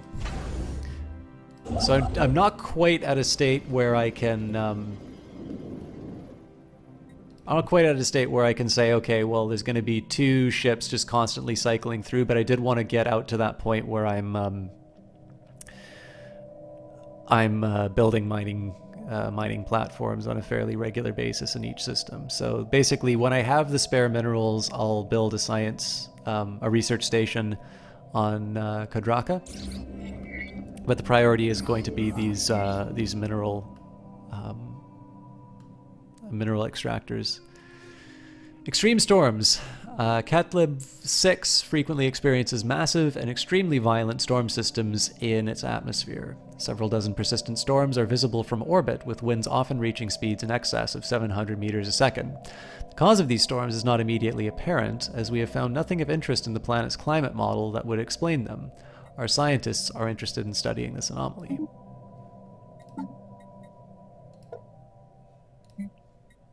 Still a bit of a wait for the space amoeba study, so we'll hold off on that.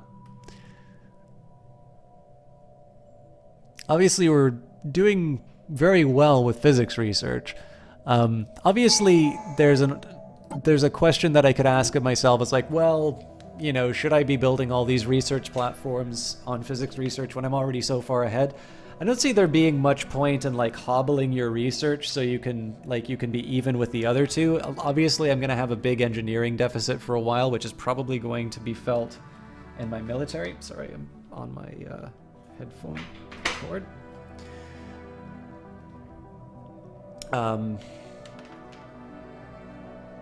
It's one thing I keep in mind, especially when I'm thinking about where to expand to certain areas, or if there's like a tile that I need to cover for some other alternative. But I mean, sometimes you just got to work with what you've been given. So we'll get additional unity from our capital buildings.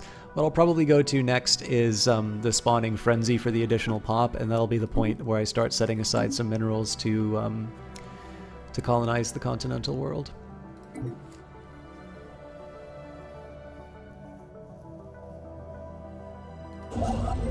Actually, I'll jump the gun and, oh, no, what are you doing? Stop that.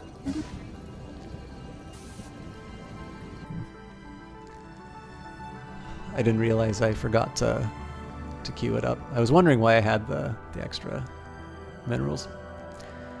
By the way, guys, We have found an anomaly. I don't know if Jess is still here. She did We have found an anomaly. a colossal impact crater hints at something big collided with the surface of this planet once.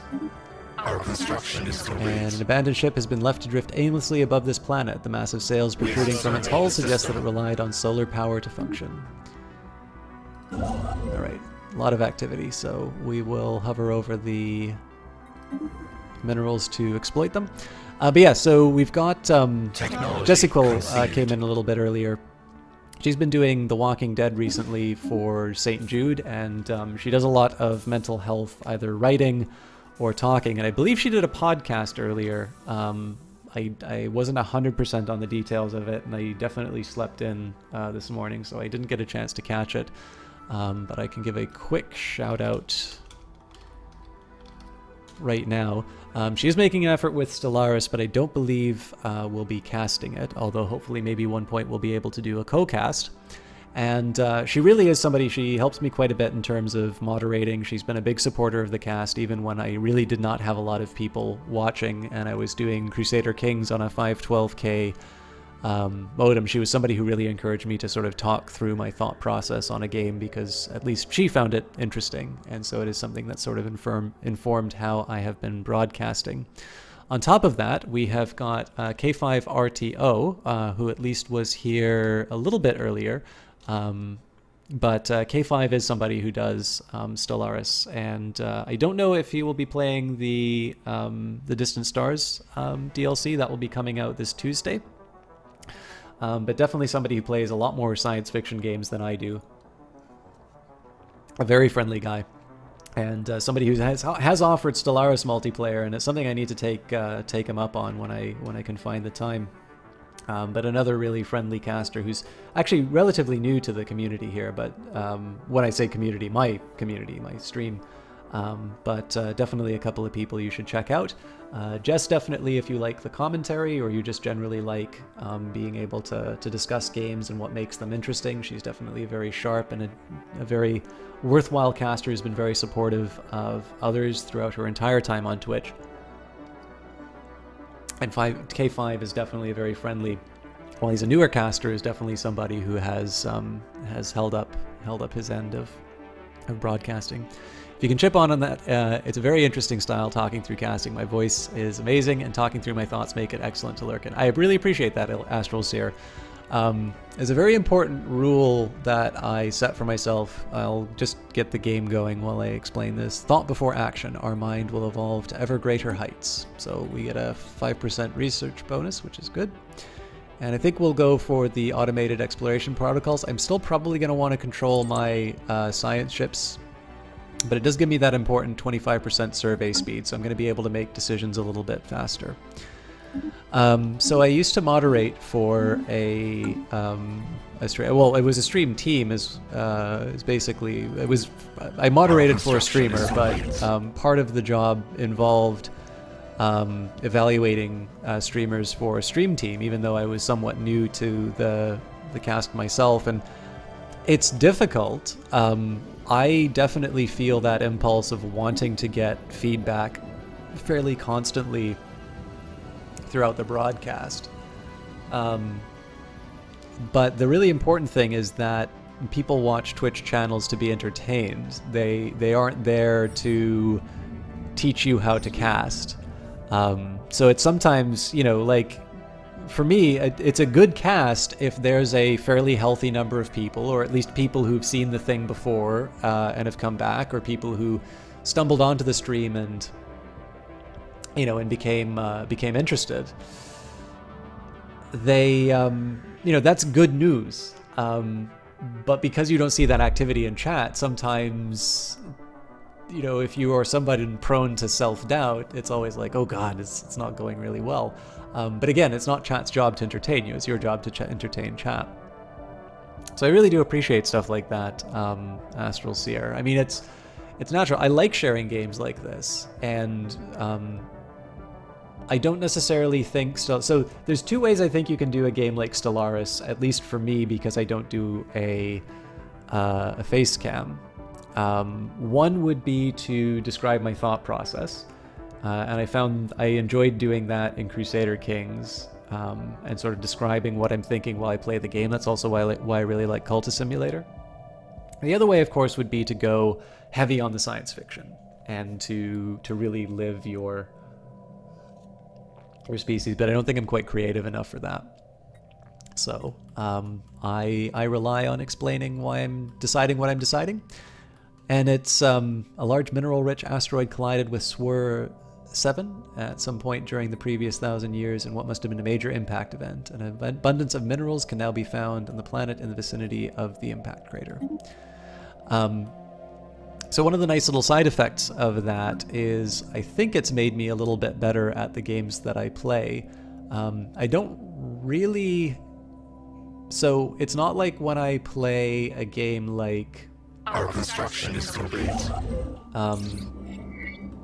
Well, like when I play any strategy game, really, I don't sit down and like vocalize to myself why I'm making certain decisions. I tend to make them on... It's not on impulse. Like, there's very clearly a strategy, but it's a little bit like when you sit down and read. Like, some people apparently do kind of like mouth the words in their head or something. And then some people just sort of like, they read. You know, they don't read in a particular language. It's just ideas come into their head. It's hard to say, but like obviously the sentences that I'm speaking are not the... That's not how I experience a book. And you know, when I say here, we have discovered an abandoned solar sail ship in orbit around Catlib 4. The sublight vessel was built by an unknown culture and appears to be several thousand years old. One of the massive sails has a large tear where some kind of object passed through, most likely a meteoroid, which appeared to have disabled the vessel. Although the technology of the ship is severely outdated, it possesses some interesting engineering design choices. So, you know, that's me. I can speak that sentence, but I experience that slightly differently when I sit down and read it. You know, I get the content of the idea, it implants itself in my head, but I don't stop at each word and register it. I kind of see the sentence and I carry on. So similarly with a strategy game, right? Like if you were to say to a chess player, you know, I think probably if you were to say to them, why did you make that move? And then they tell you all of the dimensions of why they made that particular decision. You know, I defend this piece, I put threat on here, so on and so forth. They are thoughts that they have had, but the way that they came to that was not the string of logical statements and sort of, you know, it's not broken down in quite the same ordered way that it's given when you speak to someone. So what it's done is it's made me a little bit more conscious of some of the decisions that get made in terms of designing a game, and also how I particularly react to them. So it's an interesting experience on my own anyway. As far as Holy Fury, I saw the trailer. I'm really interested, and I especially am interested in the bloodline idea, that if you have like a great warrior in your past, that will carry its inheritance down. But I don't know too many of the details. I know I've been streaming a little bit less Crusader Kings 2, and I would like to actually get back to it. The problem is that Stellaris is just so much fun. I think I've become a little too Stellaris heavy. An interesting, albeit primitive design. But yeah, I don't know. There's lots of games, I think, is the lesson out of this. So the way that I'm sorting this out here, I'm going to get my last research in next month. The ship at Halax will build energy next, and then what's going to happen is this is basically going to mop up all the science. And so this one's going to expand out. It's going to gobble up the energy and minerals all the way up to Swir, which is a fairly healthy deposit, and you know, move from there. Yeah, I'd say that's a really good estimation. Out of curiosity, Secret AC, what are the other titles that go in your top 5? Efforts to map the surface of this planet have identified a strange mountain formation in the southern hemisphere. It does not appear to have formed naturally. Our construction is complete. Okay, hydroponics techniques can be further developed by creating farms with unique atmospheres, simulating different ecosystems. This allows for the production of food with higher levels of nutrients. Well, we've got our pop growth speed again. I think that's probably our best option. The biolab is tempting because we can do those upgrades, but obviously we have better uses for the minerals, and so the main reason for me selecting what I did was Technology it conceived. gives me a natural boost to my growth rate without having to invest any minerals in it, which is important. We have surveyed the system. All right, boost to mineral production, so things are starting to look up for our industry. Wearing a powered exoskeleton suit augments the user's strength and speed. The military applications are obvious, but it will also increase labor efficiency. And we don't have a lot of options. I'll go for the cheapest, which is the standardized Corvette patterns. Moving right along, let's take a quick look at our homeworld. So let's move over here.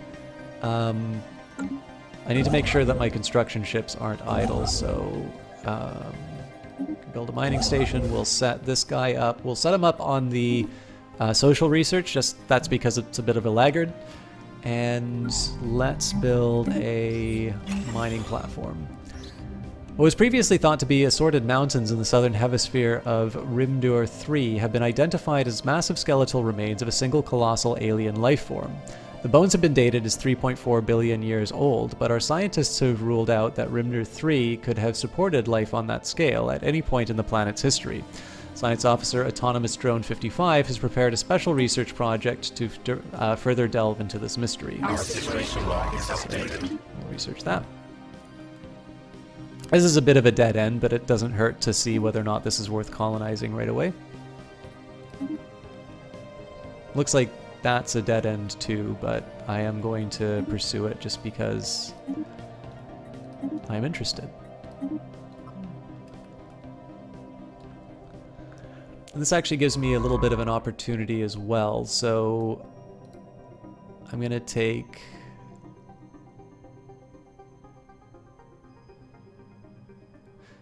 So once I'm done exploring these areas, I think what I'm going to do is I'm actually going to take this guy back. I'm going to get him to research these anomalies, and then I'm going to get him to go through this area. So the reasoning here is that once this guy's done this exploration, they're going to be able to turn around and look at this sort of connected spot here. This guy's going to be sort of investigating all this area. So I'm just going to slightly retool my exploration to make sure that I'm able to see some of the major elements of the system. Okay, I got a little lazy, so let's go back.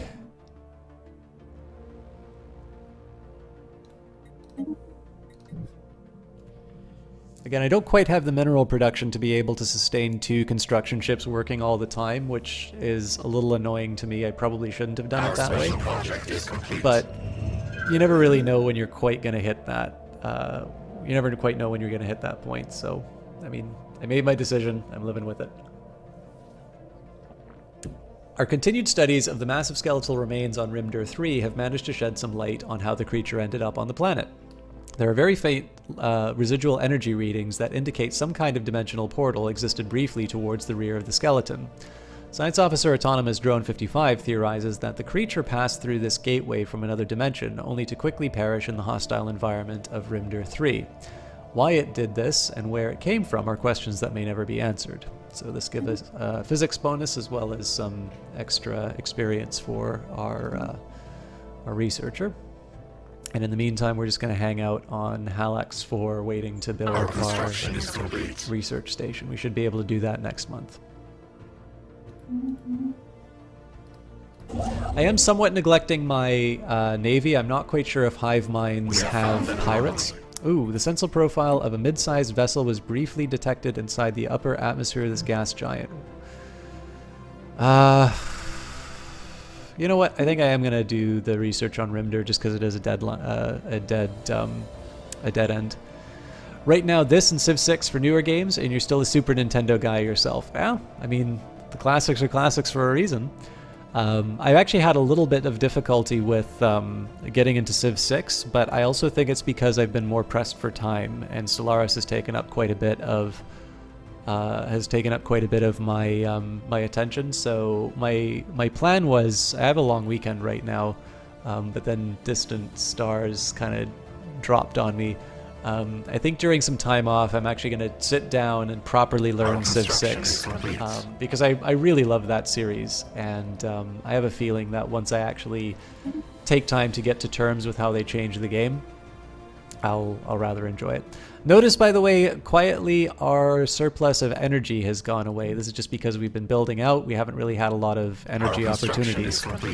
So what I'm going to start off with is just making sure that we're in a surplus. Now, John McKay, is this the DLC that also includes those L clusters, or will those be in a future DLC?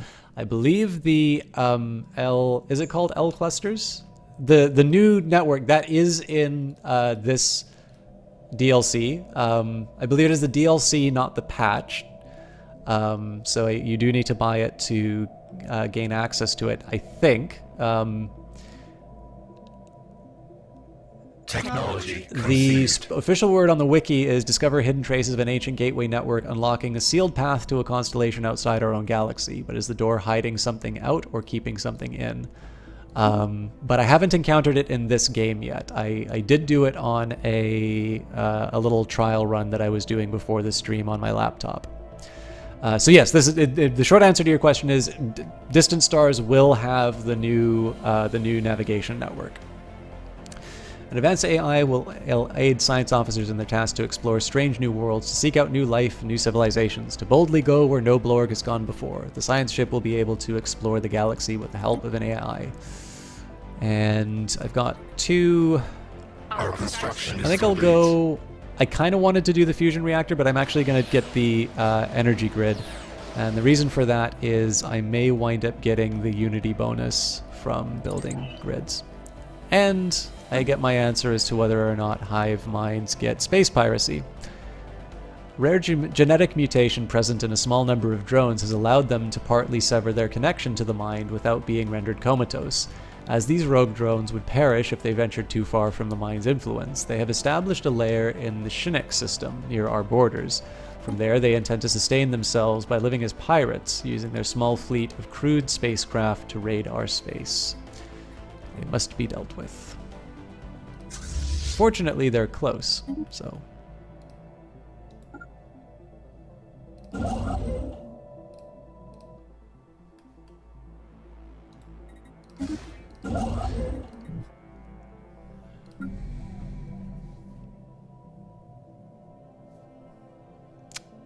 Active scans on Rimdur 5 have picked up what appears to be a large ship deep inside the atmosphere of the gas giant. Judging by the nearby debris, there have been several failed attempts to salvage this derelict in the past.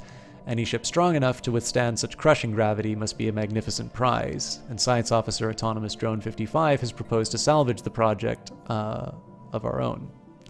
A salvage project of our own. The effort is too great. Leave it down there. I mean, I have enough influence, so let's try bringing it up, whatever it is. Our situation log is updated. Go nuts, my friend.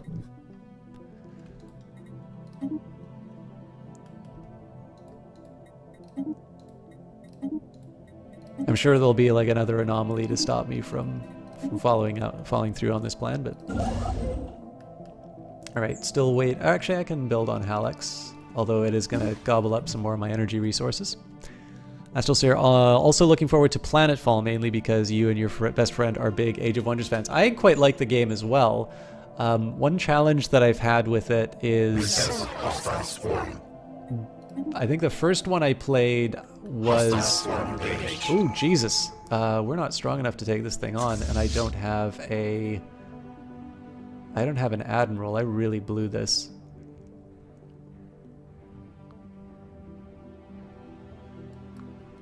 Nowhere to flee to. Ugh.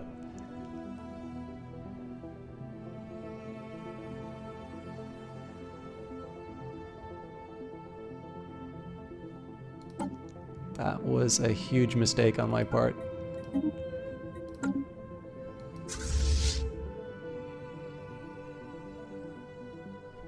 Our construction is complete. Our construction is complete. Fortunately, we might actually survive this.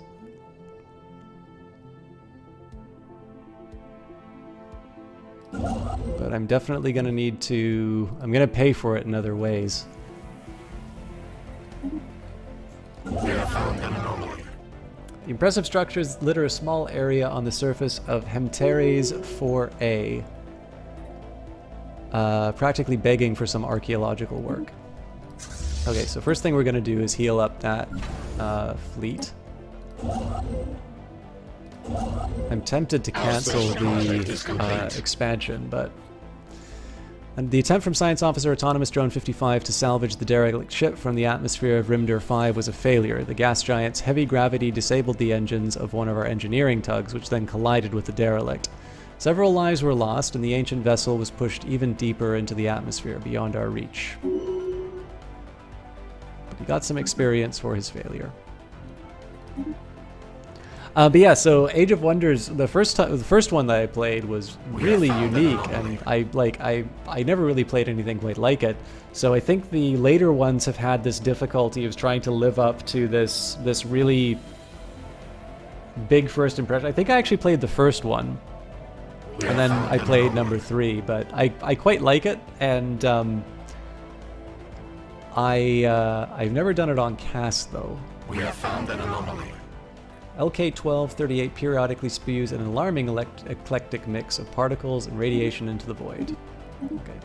By chance we stumbled upon a faint alien signal during a survey of the planet. The source appears to be a small object in orbit. The signal contains no message. Could it be a distress transponder? So we'll research that. I'll build 1 corvette, then we'll take the 3 ships to try and take out the platform. I hope that's enough. The Class 12 asteroid orbits this moon. The small planetoid's orbit appears to be too stable for its presence to be a natural occurrence. Notice here, because my scientist is so skilled, it's not that long to complete. The structures on Hemteres 4A are not as old as we first believed. It seems to be a playground or an amusement park of some sort. Science Officer Autonomous Drone 51 notes that many of the contraptions are highly complex creations that we can learn much from, and that, to the builder's alien eyes, this must have been a cutting-edge sensor array or even a gigantic art installation. Regardless, to us Scanville, it looks mostly like a place where you would take your young and let them amuse themselves. But yeah, I think, I'm not quite sure why everything seems to be taking this science fiction take, but I like it personally. And I think the take of Planetfall is a really unique one. So I'm really interested to see what I think it's Triumph Studios are the developers behind it, owned by Paradox, obviously. I'm really interested to see where they take that. Our construction is complete. Okay, I don't feel great about taking 3 ships, but I believe that that space station is not that strong. So mapping the genome of individual through sequencing their DNA opens up for tailored medical treatments and therapies. And I can upgrade to a heritage site, but I am still scrapped for minerals. I'll punt and go for the Defense Army damage. For some reason, someone has towed an asteroid into stable orbit around Rimdur 5A. The massive engine sections and braking thrusters can be found on the surface, although they have long since been rendered inoperable. Whoever did this also mined the asteroid for minerals, but these operations were seemingly abandoned shortly after they began.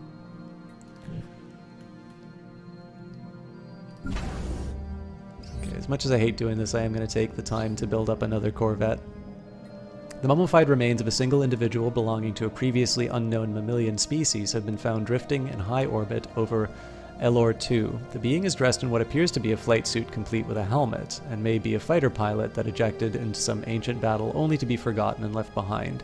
Our study of the corpse has provided some interesting data. A tragic fate.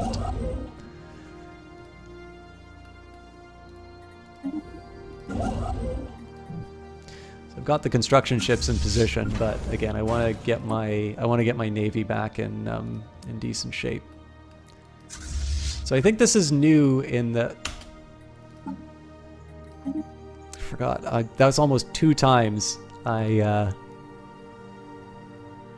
I can go for weapons range, or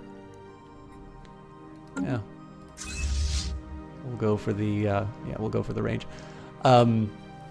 So it seems that before an engagement, you don't know the full power of the object. Crushing a hostile hive. Okay. I mean, it's not exactly the odds that I'd like, but we should be able to take this thing out, and it should hopefully give us some minerals that will allow us to It'll hopefully give us some minerals that'll allow us to build a slightly better fleet. Our construction is complete.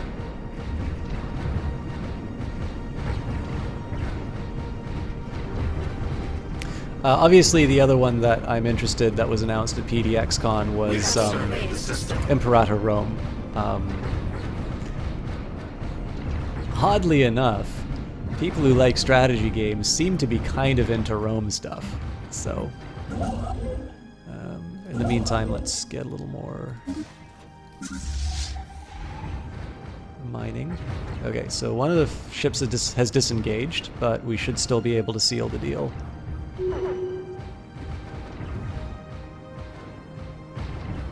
And one of my ships went missing, but I gotta deal with that at the time, at another time.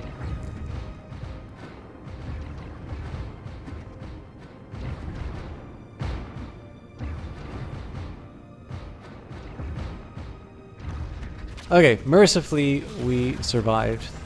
The Ravaging Swarm has destroyed a pirate station in the Shinnok system and recovered the Strong Room module. 80 minerals, 50 energy credits. Not a ton to write home about, but we've at least eliminated the pirates, and we'll build another corvette to at least get ourselves to the previous strength. Okay, so let's see what happened. This was the one Our construction is up complete. here, so it wasn't clear exactly why they vanished, though. We have found an anomaly. We briefly detected some unusual energy readings emanating from the planet. It might have been a glitch in our systems, or it could be a sign of something more. It's always a sign of something more. Our construction is complete. Okay, so we're paying for too many ships, it seems like. Unfortunately, I don't have a lot of answers to that, save for expanding out and getting Kuldax and Chohar, so that's exactly what I'll do. And this is going to be a little bit of a risky, time for me, because obviously, if I do have another military engagement, I'm not really going to be able to protect myself. Load balancing facilities can greatly improve stability of local grids and feed excess power back into centralized capacitors. And we'll go for the blue laser. So what I'm basically going to be doing here is I'm going to be dedicating myself to exploiting these three systems, ignoring the military. And the hope is that that's going to be enough to sort of bring me back to equilibrium. Magnetic field of Roganoan 4 experienced a complete reversal when it was being observed by the ISS Seeker Vessel 3. This rare event has interchanged the positions of the planet's magnetic poles. Fortunately, it was all recorded by the sensors of our ship, providing our scientists with a lot of valuable data.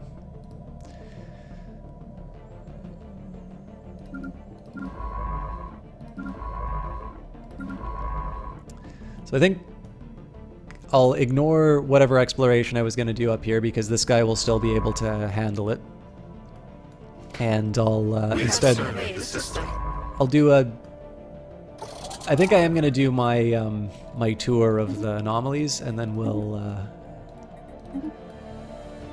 So it's not exactly a blessing in disguise, but it's not a disaster that guy got spooked wherever he was.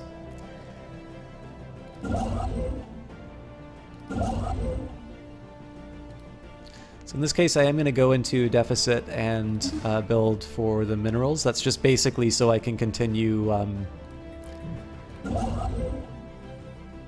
it's basically just so I can sort of continue being able to... I'm trying to think the best way to say it. Like, the idea here is I just want to be able to get that capacity to build up, even if it means that I'm drawing down on my savings. The reasons I got those savings were so that I could sort of have these moments where I'm drawing on them in order to sort of achieve an expansion goal. I am, however, because I neglected my... Well, no, I should stick to my plan and keep with the military. withhold from the military.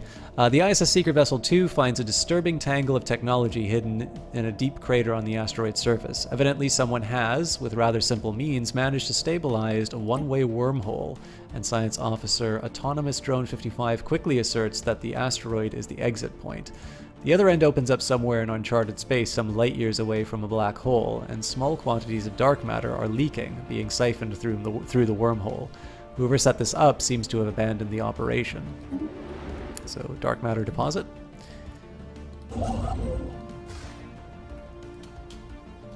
I will get them to build the mining station and expand to Chothor. We have surveyed the system. Atmospheric readings from Rimdur 4 do not match simulated projections. That's a reason to research. So it's been 15 years and we still haven't expanded out to another planet. But the alternative would be... So basically I need to spend 10 months. I dedicate a year worth of production to be able to build a colony ship. And that colony ship is going to require something like 8 energy a turn, which I can't really sustain. So as much as I would like to be able to do that, it's not necessarily the best use of my funds at the moment. And part of that's just because I've got expansion options here. In fact, I did say I was going to clear out the collapsed burrows. That wasn't necessarily the smartest move because obviously I'm in a deficit, so I do want to be drawing down on my savings. But I definitely prefer...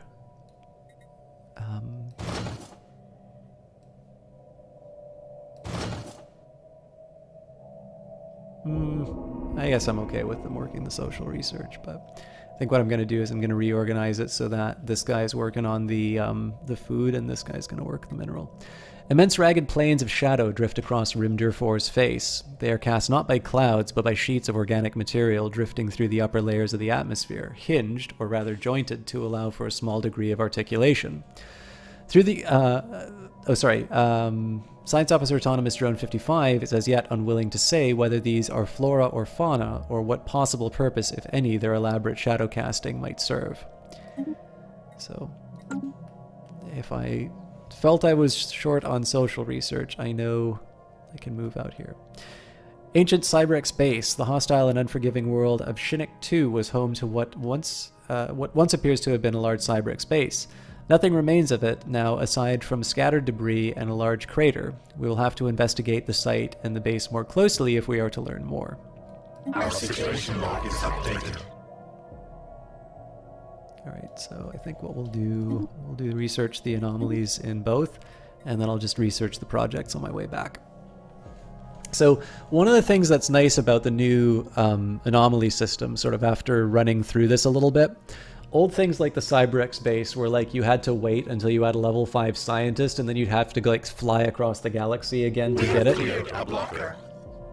You basically no longer have these like really valuable research projects that are sitting idle just because you can't be bothered to move your units across the across the galaxy in order to explore them. I think that's a nice touch personally. Against my better judgment, I am going to start building some research stations. So, I mean, again, the problem, of course, is that you do want the fact that your scientists are leveling up to mean something. But what's really smart about this? Hey, Isefson, how are you doing? I don't know how helpful the opening is, but I tried to explain a little bit about what my initial moves were and why I was doing them. But if ever you want to have a chat about how Stellaris works, feel free to send me a message. Our construction is complete. Oh, so it looks like there are other connections. We'll see where that takes us. But the thing that's neat about this, so like... Technology conceived. In one sense, it accomplishes the same thing. So the extra time that you take to research that anomaly, it's still preventing your progress from going across the... like you're still not able to like go across the galaxy at the speed you would if you had like progressed normally, let's say. But it stops this feeling that you're like, you have to turn around, like, the Grand Old Duke of York, marching up the hill and then down again. Like, it just feels a little less frustrating, especially if like your scientist dies halfway through the trip. It just feels better to put it's like, I want to research this anomaly. I know I'm doing it ahead of time, so I'm willing to pay the time penalty. Or, okay, I'm prioritizing expansion right now. I now have decided that I'm going to have to come back to that thing, and that I realize the implications of that choice in the moment. I just think it feels a little bit less like a kick in the nuts when the unexpected happens. So, a single badly scorched module is all that is left of a CyberX research station that once orbited Chinook 7. Hundreds of thousands of years ago, the vacuum exposed inside the module is filled with the dead remains of creatures that are part machine and part organic. Hey, Jess, I wasn't sure if you... I saw you on GOG. I wasn't sure if you were here. You did get a shout-out a little bit before. Explanations are extremely helpful. Your haphazard gameplay is becoming purposeful. That's a great thing to hear. Hi, Melemony. By the way, guys, I was talking about K5's channel a little bit earlier, alongside with Jess's. You installed a new SSD while it was live. You hot swapped it. So this is one of the people who came along with K5 on that magical Surviving Mars stream. So it's a wonderful example. One of the things that's really nice when people host you, or when you host others, is when audience members are just a delight to be around. It says really wonderful things about a caster. So one of the reasons why I feel like I got along so well with K5 at the onset was because the people that came along were such an asset to the stream. They were such a pleasure to have inside. So it's one thing that I don't think is always appreciated, but the community that you bring with you is something that says a lot more about the individual. I mean, I can say really nice things, but if like all of a sudden there's casual racism that shows up in my channel and I don't do anything about it, that will reflect very poorly on me, and rightly so. Again, it's one of these things, I mention it mostly because I think in some cases it can be very easy to take a good community or a good audience for granted. But it's actually something that it's probably a better, I hate to put it in these terms, it's probably a better marketing tool than any like tweeting or self-promotion or retweets from developers or, any of these things that people sort of rely on, or even just, being around for a long time is something that can grow a channel. The way that people conduct themselves on a raid is one of those things that really can have an impact that's above and beyond. And I think the reason for that is just that people, I mean, it shows the type of people that you surround yourself with, and it gives an indicator in terms of what your content is like. All right, so for social research, the external acquisitions area is tempting. This is also known as the Off-World Trading Company when you play a non-hive mind, but in this case, I am going to go for the Biolab. I'm not going to take advantage of it right away because, that's just the way that it's, like, I'm scrambling to get resources to build up my navy, and I'm scrambling to, to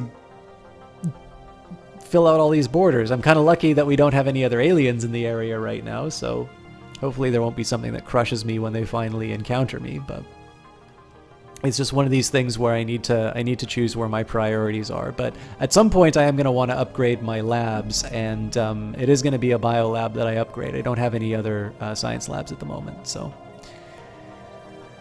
Moving right along, we've got our standardized Corvette patterns. Establishing new standards for the modeling and construction of Corvettes greatly improves the efficiency of the production pipeline. Normally this is very helpful, especially in the late game where you're replacing a lot of ships, but for me it's not too useful right now. And again, I'm following the similar logic of just getting as many things as I can as quickly as I can. So the way that I normally do it is I go for the cheapest option. So there's a little algorithm that I employ. I'm not even going to suggest this is the best way, but this is a way that, even though I pause the game and I go on these monologues and things like that, it reduces the dimensionality of a problem. Like, so like you have this, your Stellaris game is your problem, right? It's like, oh God, there's like 101 things I need to keep in mind at a time. So the more things you can simplify, you know, you say, what am I trying to do right now? And how is this going to bring me closer to my goal? And if you want, you can sit down and you can agonize about every single decision, right? I'm like, oh, do I want to put him on the 1 mineral or do I want to put him on the 1 physics? Maybe my social isn't where it needs to be. Oh, I probably have a couple more turns. I can get that energy and I can bring it to a positive again. And oh, but do I have enough minerals to build the energy? Like, you know, you can, this is the easiest thing in the world to do in any Paradox game. You can hit pause. You can look at the menus. You can sit there for 10 hours, and you... Yeah, apparently Stellaris is the only game where racism is acceptable so long as you are specifically referring to the ethics of the species, and it is contained entirely in the game. This is the because I mean this is not exactly an official marketing thing, but like the tagline I kept hearing from people was, it's the game where you can be a space racist, which kind of, it's just literal racism. Although of course obviously there's so much so much science fiction has this, this background in terms of asking questions about colonialism and such. I mean, that was, I think, Wells's reason for writing War of the Worlds and such. So it's, it's funny. It's like the way that these things get portrayed historically compared to the way that they are now. And it's always a cute joke. Like, you always need to consider the intention behind what it's saying. Because, of course, you can do the same thing with Crusader Kings 2. You can say, oh yeah, it's totally natural that I would, sleep with my sister and then we would declare war on these people because they have the wrong religion, despite the fact that is horrible. So I think that's kind of a continuation of the way people have traditionally talked about Paradox games in a lighthearted way. It is slightly unusual to think of the game as space racist, though. Our construction is complete. Technology conceived. Yeah, well, I'm sure if I were to run for, political office at some point, there would be, no shortage of attack ads that would just be taking me playing Crusader Kings 2 and, just taking those 10 seconds where I basically take everyone's property. More powerful than red lasers, these blue variants emit electromagnetic radiation at a wavelength that appears blue or violet to most organics. And we'll go for the Sentinel Point defense. Oh yeah, so I didn't fully explain that idea of how to make the research make sense. So I usually so if I look at the 3 options and I don't feel strongly about one of them, I go for the cheapest one. And the reason for doing that is it gives me another draw of the deck. So if you're saying I'm indifferent between the 3 options, and it's not that they're bad options, it's just I don't feel particularly strongly, I would not want to give up a lot in order to obtain this.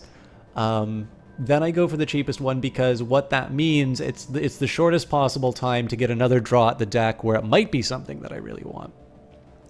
If there are 2 things that are of equal value, i.e. equal time, then I just sort of look at, what the, the immediate benefits are. So if I have a choice between, let's say, a lab and, actually, perfect example, biolab or 10% growth. Well, the biolab, what that does is I spend 90 minerals and I get an additional social research. Now that can be important, especially if I'm really far behind on social research. But if I'm struggling to use my minerals for things, and that's almost always the case early on in the game, it doesn't make a lot of sense to get that technology, because the fact of the matter is that I'm not just giving up the 90 minerals for the biolab. It's not just, it's not just some quantity. It's the time that I'm taking where I'm not building that other thing, i.e. like a mine. So, you know, if I give up the 90 minerals to get my one additional social research, that could be 90 minerals that I'm not spending on building another mine, which will give me 2, 3, 4 minerals per turn. So in something like that, if they're equal to the same value, I try and think, what am I giving up the least in terms of getting the advantage for? So again, when you get a flat 10% to growth, hey, I don't pay anything for it. I'm just giving up time, and then I get a new draw from the deck. And then it's like, oh, okay, yeah, it's hydroponic farms. It's, you know, yes, I get more food out of it, but to get the more food, I'm spending 90 minerals to get 1 extra food, and really, I haven't taken up all my food tiles yet, so there are other more efficient ways that I can get it. That's basically how I try to break that down. 3 individual technology decisions is not a lot to pay attention to, but it's a nice little way of just being able to have a shorthand in your head. Okay, this thing is too expensive. Here are my 2 other options. They cost the same. This one I have to give up too much for, therefore I go for this one. I kind of do this exclusion one. And then when I have some like crazy purple one that just says, you know, destroy the first enemy that you look at, it's like, oh, hey, I'll pick that one, right? You can find those exceptions and move onward.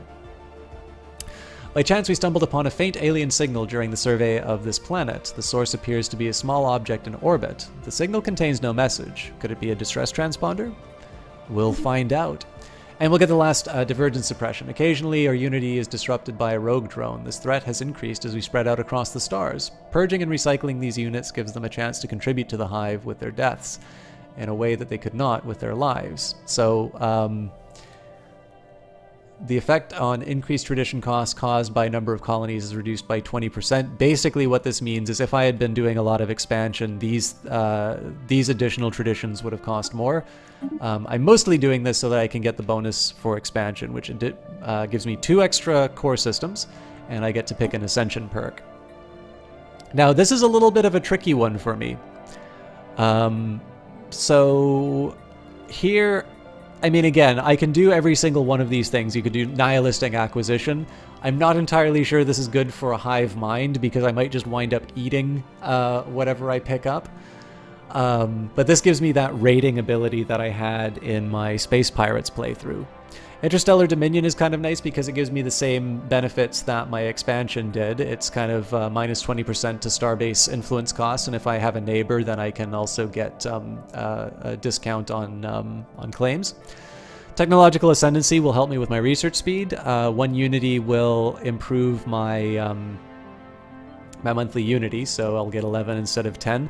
This is slightly less attractive for hive minds just because the governing ethics attraction isn't there. Mastery of Nature has been tremendously improved. So it used to be that this thing was only worthwhile. This was changed in Apocalypse, by the way. This isn't a new thing for the Distant Stars DLC.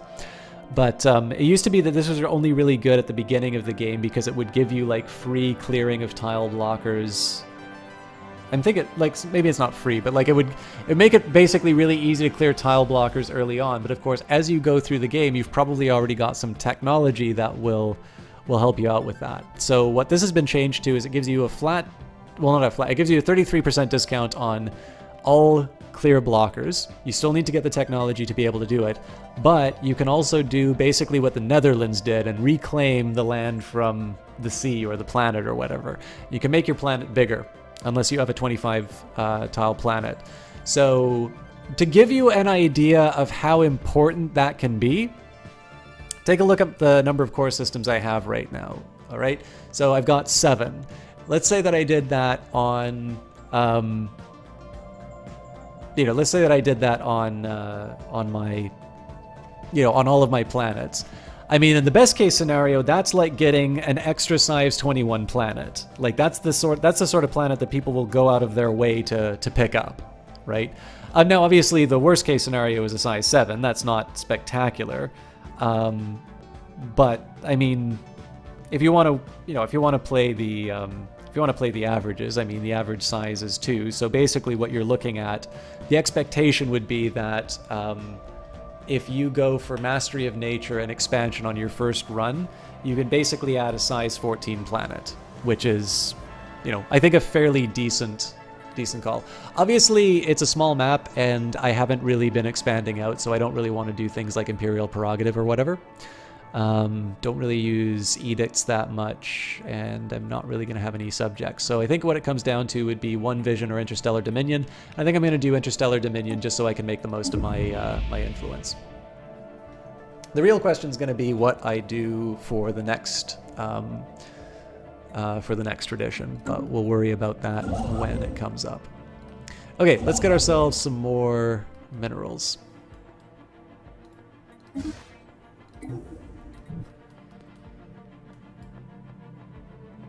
And this thing's open up too, so... Our construction is complete. Again, lots of physics research, but it's what I've got, right? And you'll notice we're starting to get it back on track as far as our mineral production is concerned. These two ships are kind of constantly working, my borders are expanding, and the next little bit is going to be spent just sort of trying to navigate through and make things work as well as they can. This guy's going to start exploring down south, see if there's anything that I've maybe missed out on or you can pick up. We briefly detected some unusual energy readings emanating from this planet. It might have been a glitch in our systems, or it could be the sign of something more. Ancient life pod. An abandoned life pod was detected in close orbit to Eliathon 5. It is covered in scorch marks, presumably from when the pod's mothership exploded, and preliminary scans suggest that it was built more than 5,000 years ago. The crew of the ISS Seeker Vessel 3 managed to open the pod, revealing the withered remains of a reptilian alien clad in a resplendent... So much for my voice acting career. A reptilian alien clad in a resplendent uniform. Clutched in one of its claws was a small picture of another individual from the same race, possibly a mate or a revered leader. Logan!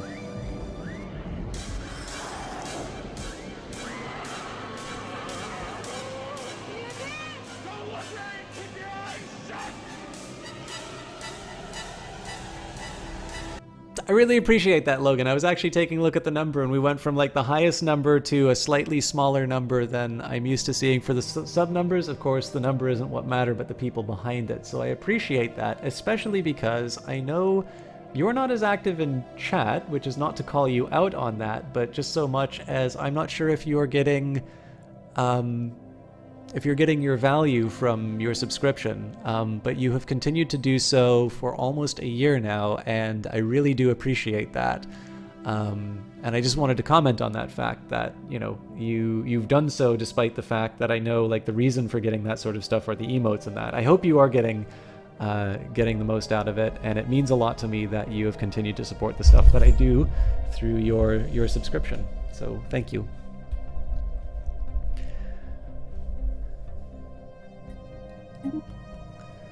All right. We'll queue him up for his next mineral resource. I think my construction ships are going to be taken care of for a while. Organic remains. The ancient frozen remains of almost 1,000 aliens have been found in the vicinity of Stradal 1. They come from over a dozen different species, and preliminary dating puts the corpses at roughly 600,000 years old, around the same time as the Cyberx machine consciousness ravaged this part of the galaxy. Our situation log is updated. All right, so I'm curious about... Oh, nope.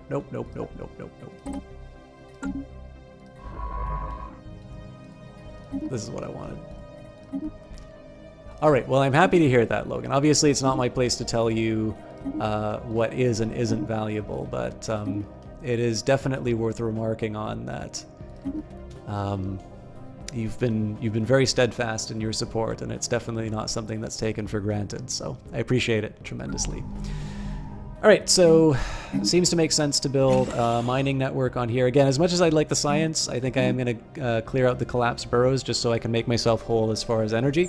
We are also going to be getting to a point where I want to start considering expanding to another planet. And this isn't just because the planet's filling up, but, you know, I filled out my expansion tradition. I get 2 bonus units. I get a bonus unit, so I get 2 units or pops each time I place each time I colonize a planet. So now I get the maximum value for any colony ship that I send out.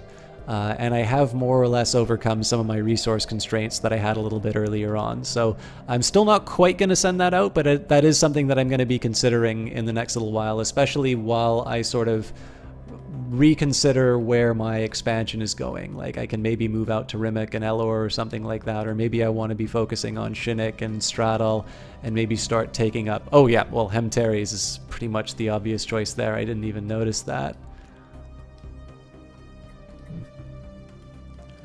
Anyways, while approaching Rixim 3, the ISS Seeker Vessel 2 suddenly received a glancing hit by several passing mass driver rounds. The projectiles were billions of years old, and based on their trajectory, they appear to be stray rounds fired from a neighboring galaxy. After missing their intended target, they continued on their journey for untold millennia until today. The rounds we have recovered are of an advanced design despite their incredible age. Incidentally, do you guys remember this part from Mass Effect 2?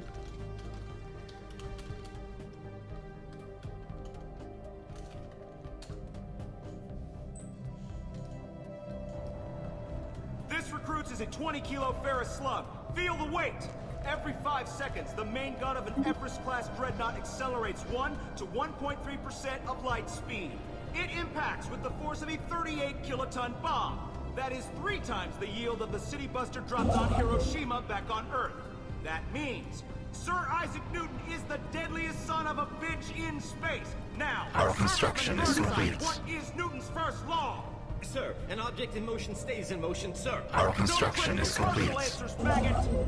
Sir, unless acted on by an outside force, sir. Damn straight! I dare to assume you ignorant jackasses know that space is empty. Once you fire this hunk of metal, it keeps going till We it have hits surveyed the system. That can be a ship, or the planet behind that ship. It might go off into deep space and hit somebody else in 10,000 years. If you pull the trigger on this, you are ruining someone's day, somewhere and sometime. That is why you check your damn targets. That is why you wait for the computer to give you a damn firing solution. That is why, Serviceman Chung, we do not eyeball it. This is a weapon of mass destruction. You are not a cowboy shooting from the hip. Sir, yes, sir. It's like one of my favorite lines out of that whole speech is, "That is why we don't eyeball it." Anyways, an ancient orbital shipyard drifts in silence above this world. It has suffered significant battle damage, and the entire sections of the facility are missing. So it's routine 180. It says routine, but it is actually one level above. It's a level 4 anomaly with a level 3 scientist. But again, we were talking about this a little bit earlier on, which is the cost in terms of time. Yes, I want to see what's going on here, but it's a hell of a lot better than taking the time, going out, looking up, getting that additional level, which I'm not even quite halfway for. I'm willing to spend the extra 60 days to look at it now, rather than go, have some adventures around the galaxy and then head back to the anomaly to find out, wasn't that worth it? Hello, Ego. How are you doing? All right, everybody. Now that Ego's here, I think good stream. I really enjoyed it. Distant Stars is coming out on Tuesday. No.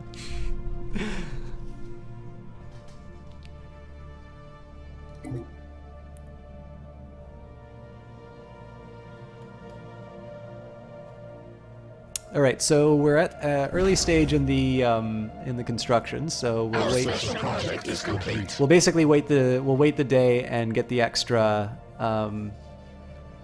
minerals. We'll add another ship to the fleet.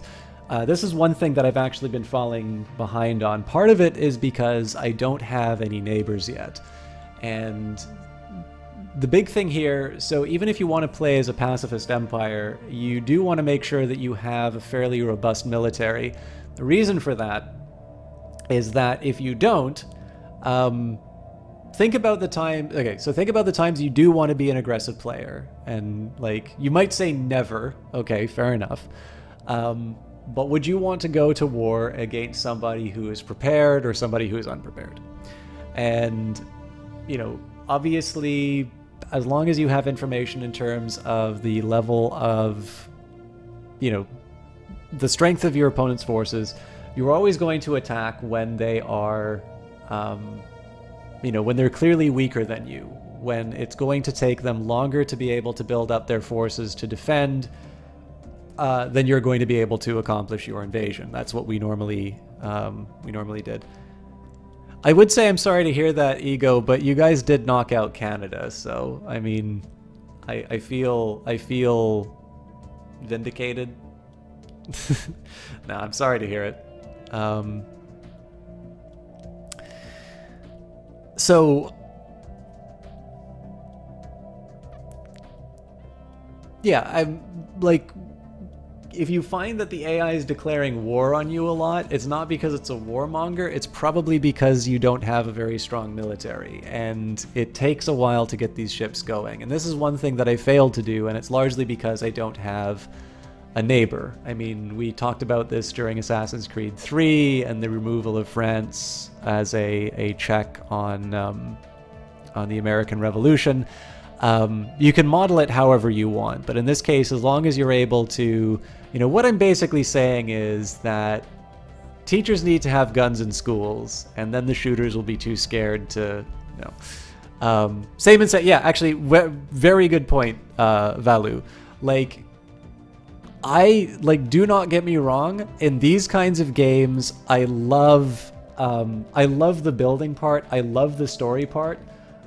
I had a phase in Civilization where, like, when I'd run into another civilization, I'd like reset the game so that I don't like, I don't have to dealing with somebody else. It was the true single player experience up to the point where, like, and by the way, I have a friend who plays this way all the time. But like, the fact of the matter is, like, it's 4X for a reason. And in the end, in this game, the victory conditions are still related to how many of the habitable planets you own. And at some point, that's going to mean that you're going to have to take a planet from someone. Unless you can just get to them a lot faster than everyone else. So with that in mind, like, if you ignore your military, you're ultimately going to find people exploiting that opportunity. So I'm not saying dedicate all your resources towards it, but I very clearly have been ignoring my military, and then as a result of that rather ill-considered pirate attack, I'm actually behind the 8 ball. So I'd at least be at like half strength if I didn't make that mistake. Now I'm at a quarter strength, which is not great. Thank you very much for that follow, Valu. I really appreciate it. Obviously, I'm paused, but I'll get back to it in a second. I just need to read what Ego wrote. I remember the time that Canada lost to Switzerland after years of dominating them. Yes. Well, like, I mean, for what it's worth, Ego, like, I really like the Canadian women's hockey team, and like, they have just been unstoppable in the Olympics, along with curling. And like, the Americans beat us. They consider that revenge for Saki. And yeah, curling. So like, it was our best Olympics in terms of the performance, like, of medals, and yet the sports that traditionally Canada has just, like, you know, beaten all comers at, like, I don't know what happened, but like, I don't know, I'm not good at sports, so I'm not in a position to judge. Anyways, the dead aliens we found above Straddle 1 all died from vacuum exposure, and each individual had a barcode, and Cybrix, had the barcode, the Cybrix were known to laser into the skin of organic captives. It seems like the Cybrix executed these aliens by spacing them, perhaps after having finished interrogations, or to keep them from escaping during some kind of rescue operation. We may never know the truth. So we've gained a Cybrix artifact, and rather more importantly in this case, we've gained some engineering research, because as you can see, we're still well behind in our research efforts. Okay, I did say I was going to boost up my fleet, so we'll put one in here. Again, I'm not going to go all hands on deck on this. It's just that we have kind of gotten, I mean, 35 is nothing to write home about. I think around this point when I was playing my little trial run, I don't want to say I had double, but I feel like I was building stuff a lot faster. But again, I gotta, you know, I live with what I was given. But this was sort of this was going to be the last stop in terms of a bit of a recovery effort, getting sore.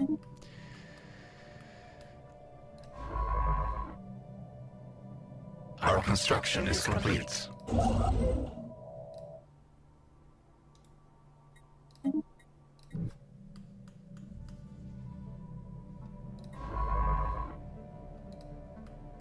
We have cleared a blocker. All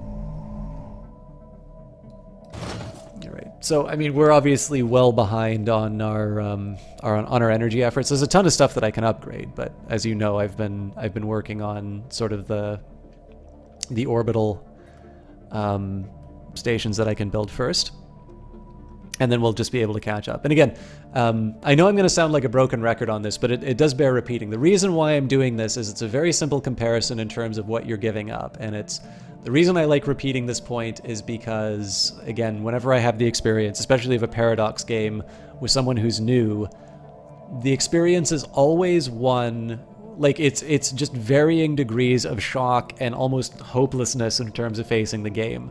And if you feel that way, that is totally natural. Like I said, Paradox has had a podcast specifically on how they go about, or how they largely fail that they feel about introducing players to their games. So if you can get these little heuristics to just sort of break down the problems and think about them, it will help you get past that initial shock of just so many different things to do. So, you know, here's a very reasonable way of thinking, which isn't quite as sustainable when you sort of think about the overall picture. I have a fairly substantial energy deficit. I've got 197 energy credits stored.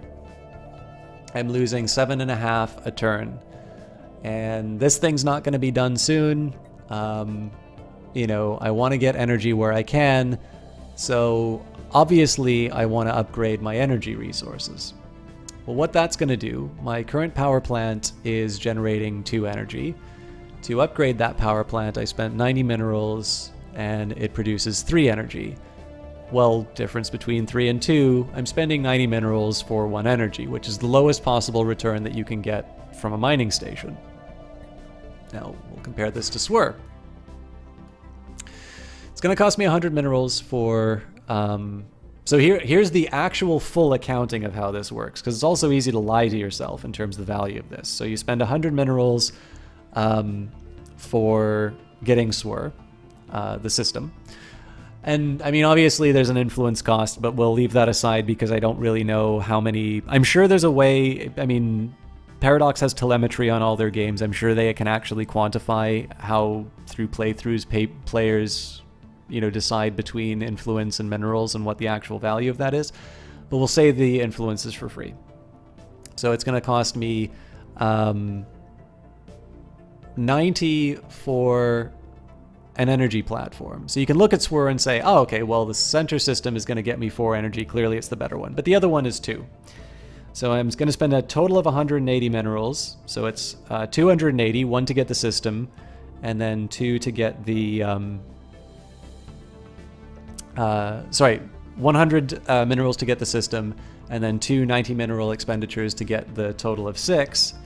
But that still translates to about 47 mineral. It's actually 47.6 repeating, but it's basically 47 minerals per energy unit. And more importantly, I can do that more than twice. Whereas here I'm spending 90 minerals for 1 energy unit and I get 2 of them, which is not going to come anywhere near fixing that deficit. So that's a very elaborate way of thinking about that sort of thing. But again, it's totally understandable to say, oh, I need to upgrade this building. Oh, I need to upgrade this building. Why, you know, this game sucks. Why aren't I able to build? I have to wait months before I'm able to build things. One of the ways you can get around it is just to say, you know, relative to what my other decision could have been. Both of these will take you towards improving your financial situation. But between the two, one of them is a more sustainable path, which will allow you to build more pieces as things go over time. And then obviously, you know, the question is it like a big upfront cost, or is it something that you can shuffle in over time? Obviously, I can build one of these mining platforms right away, whereas if I had to spend the whole 300 right away, I'd be spending some time sitting by waiting for things to go. So, you know, I build this one first because I'm going to have the couple of months it takes me to build the second one where I'm earning 4 energy per turn, and as a result, my deficit is lower. While conducting the survey of Ilithion 4A, the ISS Secret Vessel 3 detected the remains of an automated shipyard in orbit. It is at least 1,000 years old and seems to have been subjected to a heavy missile barrage, but one of its manufacturing bays is still in working condition. Science Officer Autonomous Drone 51 is confident that power can be restored to the shipyard, but it would be a significant project. As always is. Alright, so... Oh. So it's a construction ship that they're looking for. Well, we can supply one of those. I mean, this thing's just building. It's nice to have... Don't get me wrong, it's nice to have the science and all, but we are very good with physics research. I'm happy to get cool new... I'm happy to get cool new toys. So this is becoming a little bit of a concern. I am going to build on the energy resources first. It's really tempting because, of course, you know, a 3-mineral planet is no small thing. But again, I want to get back on a slightly responsible fiscal path, even just so I can run myself into debt again, because that's how these playthroughs always wind up. Although I never wind up in negative numbers, I always find a way of satisfying the creditors. Sorry, the sun's just shifted. Let me get my blinder up.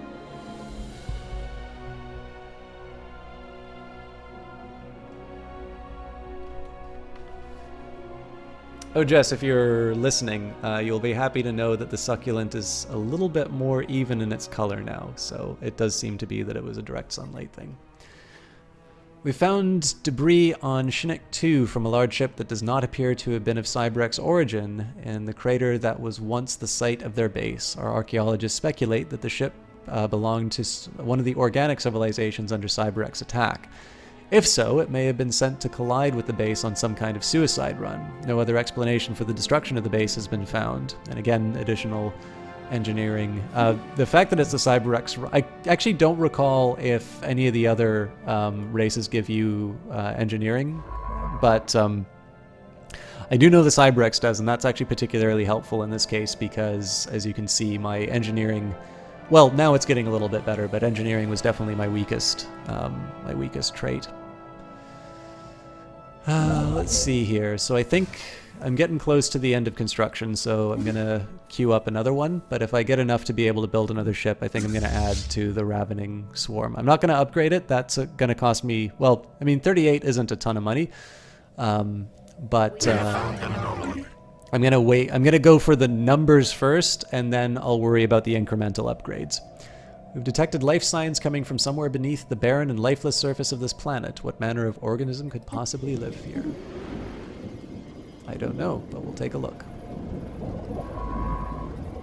The one thing that I don't do that I should do more often to the playthroughs is to actually show you the ships in action. I definitely like thinking about the game at a more high level, but this really is a beautiful game, and the Distant Stars DLC added some... They seem small, but really, really noteworthy additions. Okay, Mining Network 2, new fracking techniques allow us to tap into previously unattainable pockets of geothermal resources deep beneath the planet's crust. So, notice here, this is a perfect example of what I was talking about in terms of deciding between the... deciding between technologies and such. All of these are 810, so it's going to cost me the exact same amount of time. My engineering autonomous drone has a spark of genius, so it's 10% discount across the board. Coil gun's kind of tempting because that will boost up my my military. The alternative is the mineral processing plant. The catch here is that I'm probably not going to use it. It will give me... Oh, that's the starbase. It does give me a 10% bonus to minerals. Let's just see what we're generating right now. So we are generating 16 out of a mining network. So a 10% bonus is basically translating into 2 minerals. In this case, I think I am going to go for the coil gun just because I can't ignore the military forever. Biolab 1, studying the different forms of life that appear on the world, help us to better understand ourselves and the life that surrounds us. So... And external acquisitions area is kind of tempting because it does give my trading hub a +2 bonus. The catch is I only have one of them. So that's giving up 1080. Sorry, 1080. Is the same. So this is a new race that I'm playing. Basically, it's a conscious planet that has realized it's alone and that it needs to reproduce. I didn't actually write up a biography because I knew I was going to be doing a shorter cast tonight, and I know it normally takes me about an hour to do character creation, so I didn't write the biography. But that's basically I'm playing as a conscious planet. Yes, I'm a hive mind.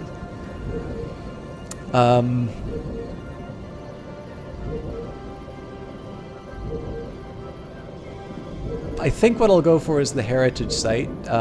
Again, there's two reasons for it. The statecraft fits this guy's bonus, so it's going to be the shortest one that I can do. In addition, it does give me some extra unity. Now, the gene clinic does as well. It gives me 1 unity. And I mean, this thing is kind of expensive. But again, the ability to draw from this deck again is something that kind of makes the decision for me. And let's toss out another Corvette. I already queued up, I thought I queued up an additional.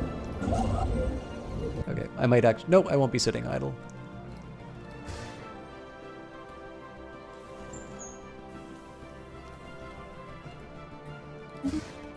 The mining stations in particular are important ones for me because, again, the ability to get more of these things running by. Our special project is complete. Archaeological project completed. An analysis of the CyberX research module we found above Shinnok 7 has revealed that the machine consciousness was experimenting with cybernetic life forms. Hundreds of unfortunate prisoners were transported to this facility for the purpose of having their limbs and organs replaced with various mechanical contraptions. The exact objective of these tests remains unclear. There is no evidence that the CyberX ever made use of cybernetic units outside of this lab. An interesting find, and an additional 79 engineering. So again, the minerals are particularly important for me just because it's going to allow me to build up my my resources to finally get that colony ship, because that really needs to be my next priority. And yes, I believe that is actually the reason Jesse Quill got the machine, the Synthetic Dawn DLC. Silicon life forms. Some kind of burrowing silicon-based life forms inhabits a vast network of tunnels beneath the barren surface of Iliathon 1. As best as we can tell, these creatures feed off rocks, and there is evidence to suggest that they possess a rudimentary form of intelligence. Their tunneling efforts have shuffled large amounts of valuable minerals to the surface. So, for the planet, you get a +3 to minerals. Through hard work and experience, Scientist Autonomous Drone 51 has developed new skills.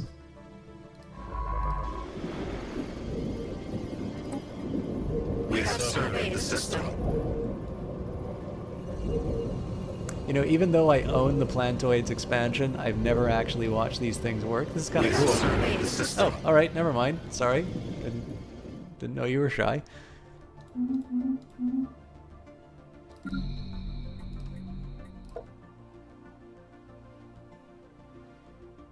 I should probably build a power plant there before too long. But basically what happens once this population is built, science is nice, but the real gains from this planet in terms of me being able to get a good industrial base are no longer there, which is why I need to be it's why I need to be building up my my resources to colonize that new planet. The best defense is a good offense. Sentinel point defense. And our options are improved deflectors for 1080, barrier point defense, or UV laser. As tempting as the UV laser is, I am already building another coil gun, so let's go for the improved deflectors. We have found an anomaly. Simultaneously inexpensive and helpful against energy weapons. We're receiving a weak signal from the surface of the planet. The source appears to be some kind of tracking beacon.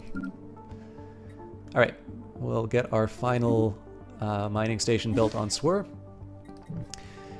Now, I'll still do expansion and such, but what I'm actually going to be focusing on is I'm going to be waiting a couple of turns to move the minerals to 300. I'm going to use that as an opportunity to build a colony ship. Now, the thing is that I'm really short on energy credits. I can't really afford to have that thing running as a deficit for the full duration. So I'm also going to be directing my resources towards building more energy production. And part of that's going to be doing things like taking Shinlet, being able to get its 4 energy and things like that. But the other part is also going to be just in terms of structuring how I do certain upgrades to my buildings.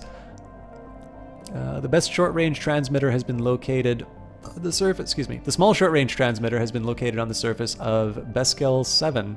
It appears to be an ancient survey marker placed here eons ago to mark a large deposit of precious metals. The miners it was meant for evidently never arrived, as the deposit is still here. So, whether or not I'm actually able to access that is another question. If I can get myself to this point, the answer is yes. I'm a little curious in terms of where this connection ends. Because if I can find a way to get like a choke point that encompasses all of this, that's great, but I think that's also very optimistic thinking. Alright, so time to build the colony ship. Ooh. Oh, they're all Our Arctic. construction is complete. I was excited for a minute.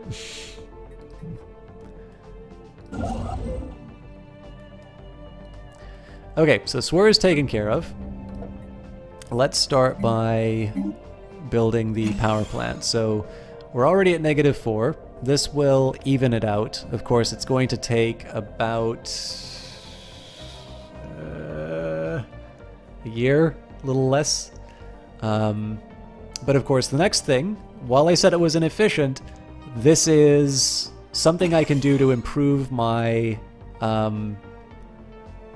this is something I can do to improve the state of... Actually, I should be canceling this.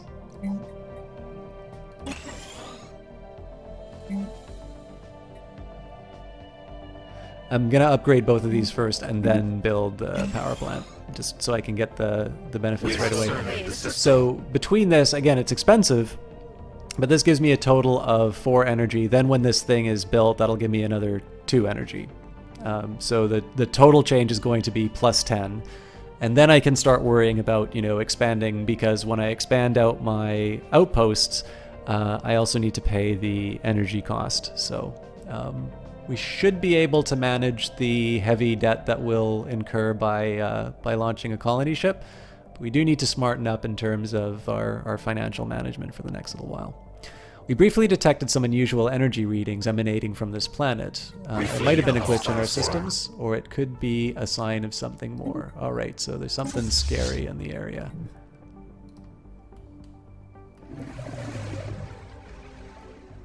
This is what the space amoeba look like, by the way. I've never zoomed in on them.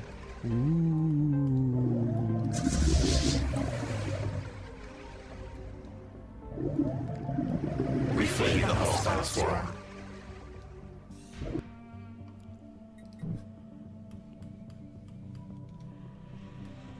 This is some pretty important information, though, right? We know this is isolated, so we're going to be able to colonize it at our leisure. When we can, obviously. I mean, that's a strength 532, strength 532. We're not going to be able to take those things out anytime soon. So, I can take Rimok and Solano, basically net 1 energy, or I go to Shinnok and I net 3. Well, Shinnok's obviously the better choice. I've already built up my infrastructure on the home world. Oh, you know what? I don't think these upgrades are going to come in time.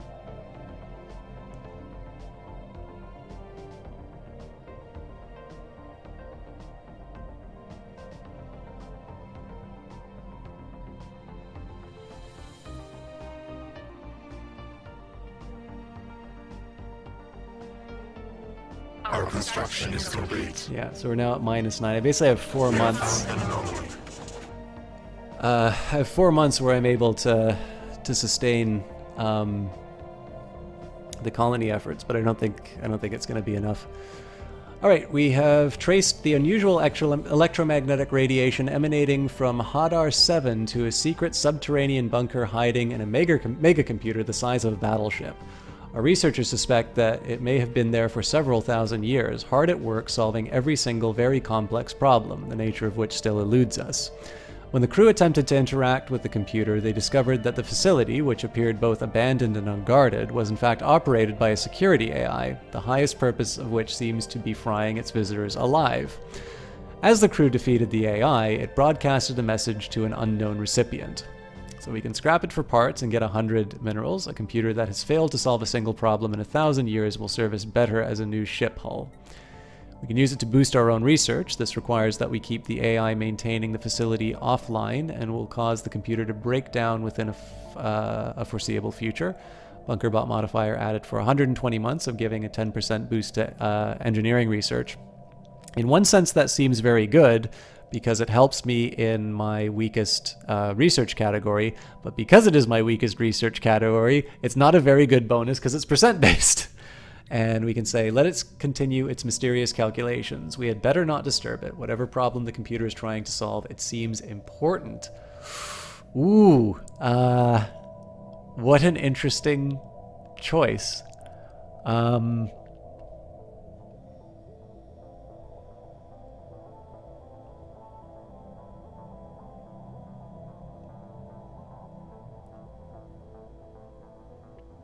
I don't really need the minerals anymore. So let it continue its mysterious calculations. There are signs of activity of an ancient precursor civilization on this habitable world. Research it. And again, this is going to sting, but we'll colonize, and I think we'll get the most bonuses by doing this. Unusual encounter in Takvan. We have encountered some form of alien vessels in the Takvan system. These strange objects have been flagged as the Zeta aliens, but we've been unable to pick up any of their communications, making it impossible to translate their language. Is anybody as scared as I am? Oops, wrong button. 1 second.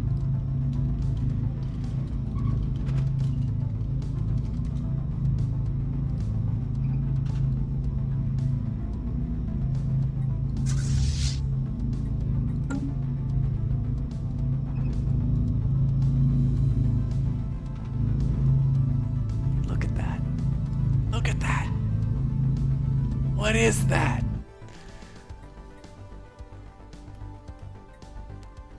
We'll just have to wait and see what comes next.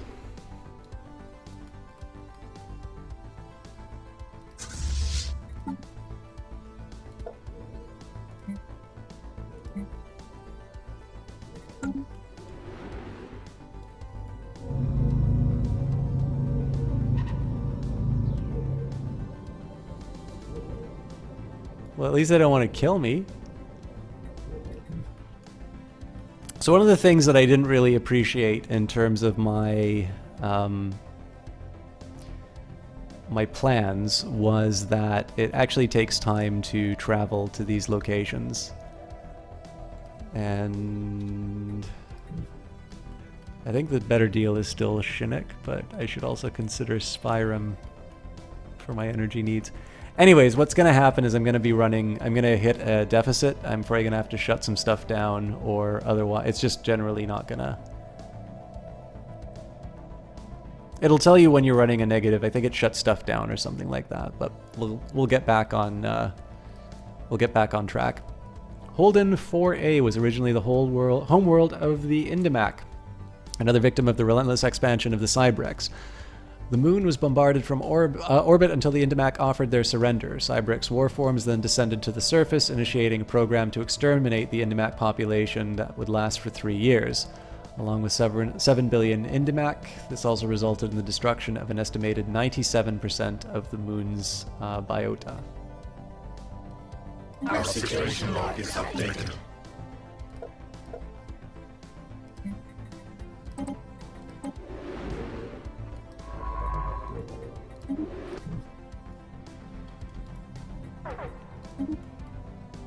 All right, so that's the message it gives you when you run out of money, and it is particularly grim.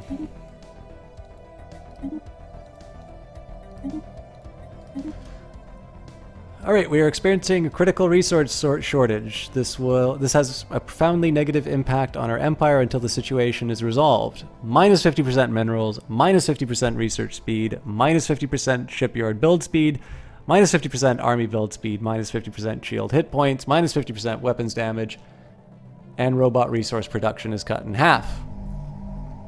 So, the hell am I going to do about this? I can turn some stuff off. But I'm not going to. I think I'm actually just going to wait for this thing to do its thing. Because I believe just building the energy, like just building the mines should be able to solve that. Or is the best option for solving that. We have found an anomaly. Alright, there's a significant amount of debris in orbit around the gas giant. Most of it appears to come from long-lost starships of various configurations. So this is blocked off to me, sadly. What we will do instead then... like, we're gonna go south. Yeah, so this guy will take care of this area, and this guy will take care of down here. Obviously, I want to get to Hemteres when I can because of the minerals, and also because that will lead me to another colonizable planet. But I have slightly bigger problems right now with colonization and getting out of bankruptcy. But in this case, I think actually just... as much as I hate the cut to research, I think just riding through the problem is still the best option. Alright, the ISS Builder vessel has successfully restored power to the automated shipyard over Elyathan 4A. The facility immediately resumed its interrupted construction order, using what materials it had on hand to build an advanced frigate of unknown design. Unfortunately, the ancient facility broke down completely afterwards and has been deemed beyond repair. We have sent a crew to the new ship and pressed it into service for our fleet, which is actually going to aggravate my energy problems. But we have claimed a new nest. We will at least move it into the system. So good news, we've landed, so that's going to turn off some of the energy problems, but we still want to get ourselves out of the problem. Hey, the Lazy Bear, how are you doing? Our colony ship has gently touched down on the mouth of a large river delta on one of the several continents that can be found on Stiril Prime. This temperate forested region will serve as an ideal first landing site. The ship has been permanently converted into an administrative headquarters of the new settlement, and its reactor core is in the process of being removed so that it may serve as the colony's temporary power source. Hundreds of tents and small prefab shelters have sprung up around the former starship's massive hull as colonists begin to disembark in large numbers. The first Ganavis city on an alien world. A great day for the Ganavis Prime. Alright, so my construction ship is now available. I haven't explored these areas, which is a little bit of a shame. Our construction is complete. So I'm going to make it responsible for the north, and we are actually going to start claiming areas like Rimok, just so we can get the energy. Again, we're okay for minerals, we're not okay for energy. So that's I'm going to play to that strength, and I'm going to exploit as many energy resources as I can, knowing that. Debris field. The strong gravity well of Takvan 2 has pulled in a massive amount of space debris, which has formed a dense layer around parts of the gas giant. Most of it appears to be a wreckage from a series of space battles fought in the system several millennia ago. Scavengers have already scoured the debris of valuable technologies and artifacts, but a mining station should be able to recycle the metal. And that gives a +3 to a planet which, let's face it, is not that easy to get to.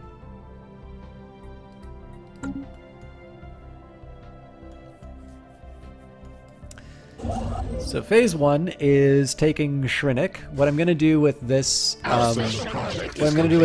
system is basically take all of the energy and then move on. So this is basically, I miscalculated a little bit in terms of the time and what it would take to be able to get myself back on track. So what I want to do here is kind of go all hands on deck, give myself a nice little surplus to work with, and then you know, over time this will rebalance, and I'll get that. I'll have a little bit of a savings that I can draw on. The one thing that will cause a problem is if somebody, like if a scientist dies or something like that, because I'm not going to be able to pay to replace them. But in this case, I mean, I need to expand. There's no point in trying to relitigate some of the things that I did at the beginning of the playthrough. I just need to live with the decisions that I made and get out of it as best as I can. And the best way to get out of it right now is to be somewhat intelligent in terms of what systems I exploit. Again, I'm still picking systems with a mind to where, you know, where I'm going next. So I am going to go up to Hadar and Spiram, but I mean, ultimately, it's not that far from Stratel and Siluj, which is where I actually want to go. But obviously being able to expand out to these areas doesn't mean a whole lot if I'm not actually able to pay for their maintenance. So, you know, a small detour, but the plan is still sort of intact. The biosphere of Holden 4A has only now started recovering from the Cybrix invasion 600,000 years ago. We have found the overgrown ruins of a Cybrix factory, where Indimac slaves were forced to assist in the demise of their own species by building war machines. When their extermination program was reaching completion, the Cybrix disassembled the remaining slave workers and dismantled the factories. Although they initially maintained a significant mining operation on the moon, the Cybrix appear to have later withdrawn from the entire system for unknown reasons. An interesting find. And just a quick word, I'm probably going to wrap this up fairly soon. I have hit my time limit, and I know yesterday I wound up casting a lot longer than I originally planned. I do want to make the most of the day if I can. So, I'll maybe give it until we finish our colony, but I will let you guys know. So I'm going to be playing Distant Stars tomorrow as well at my normal time, which is around 7 or 8 o'clock in the evening, Eastern time. So that would be, I would actually basically be starting half an hour to an hour from now if it was Monday. It won't be the same playthrough. It's actually going to be a big map that I do. That's how I normally play Stellaris.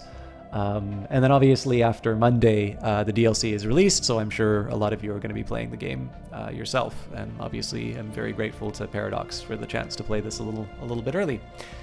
But yeah, with that in mind, I am going to be close to wrapping it up for tonight.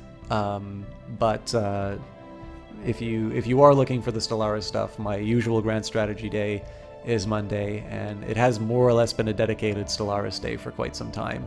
But I always reserve the right to change that up, but not, you know, when you get a key for something, you want to do right by the person who gave it to you. So I am going to do some Stellaris coverage for a couple of months for sure. These updated deflector screens are capable of soaking up even more punishment before they overload. So I love sensors, and it's the cheapest option, so I'm not even going to look at the other two. And I'm sure we're going to get the "you're broke" message in a little bit.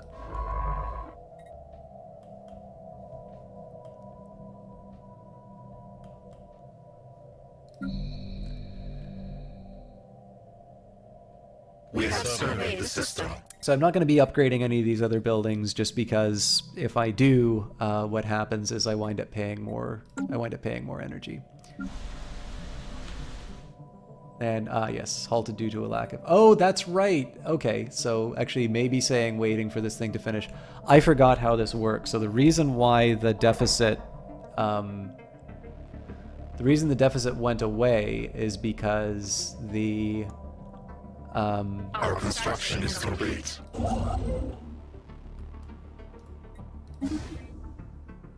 Technology colonization conceived. halted. So yeah, that's a big dilemma actually. Okay, we've got our coil gun, more powerful versions of the early mass drivers using electromagnetic coils to rapidly accelerate projectiles towards targets. And I think the ceramo metal armor is both the best option and the least expensive. So, how are we doing?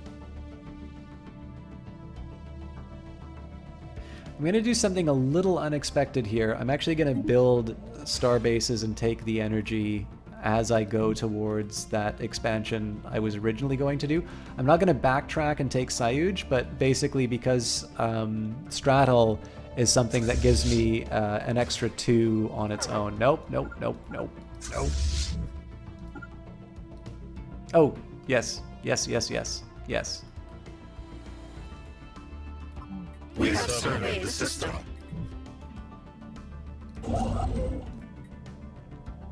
But yeah, so basically building a base just to get the extra 2 energy is something that kind of puts me back on track. And afterwards, so I'm actually even less concerned about optimal locations so much as ones that are nearby where I can build.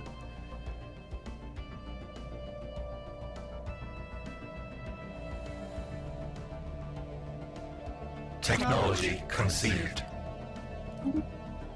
Heritage Site, physical reminders of how far we have come, both instill a reverence for past achievements and bolster ambitions for the future. Okay, so before I pick a tile blocker, I'm going to take a quick look at the planets that I hold. So we lose 1 to volcanoes, 1 to mountains, and on our colonization candidates, we lose another 1 to volcanoes. Keep in mind that volcanoes cost 400 energy to get rid of. Neither of them are worth it, so I'm going to go for half of them. A remarkable array of gases are being vented from Sanopel 1, ones not usually found on molten worlds. Some of these gases show promising industrial value. Music to my ears.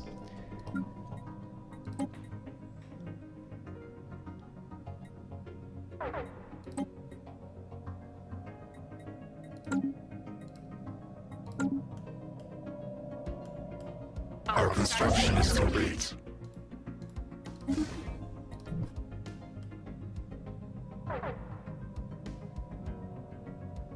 Yeah, so we're still obviously falling short, but there's a pretty clear plan to get this done. So Stratol will be built up, then we're going to work on like Rimok and Elor. In the meantime, after we take Hadar, we'll get the 4 energy there, and then Spiram. Spiram's going to give me a full 6. Well, 5 once I account for the cost of the outpost. But it gives me access to the 8 energy of Delphine as well. So generally it's a decent little path, and we've built up the minerals for it. It would be great if I could pour that into my military. That's the real expense out of this recovery effort. But again, I've been spending money I don't have for a little too long. Autonomous Drone 51 and their crew have made a surprising discovery on Sanopel 1. The molten planet is home to an exotic array of extremophilic microorganisms. These bacteria live deep inside the volcanic vents that scar the planet, thriving in the extremely high temperatures produced there. This unprecedented find is our first known example of organic life forms flourishing on molten planets. Moreover, the extremophiles on Sanopel 1 are in fact responsible for the rare gases detected in its thin atmosphere, producing these valuable compounds as a byproduct of their metabolic processes.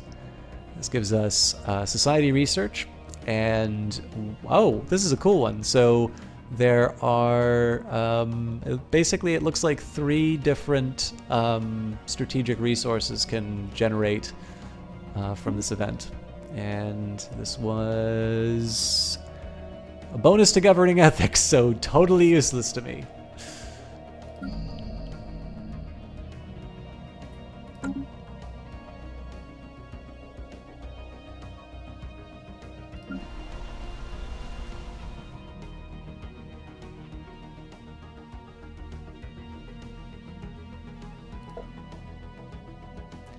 So this is basically good as a bread basket, and that's about it. Our construction is complete. Okay, Our moving right along. construction is complete. We're taking Rimok.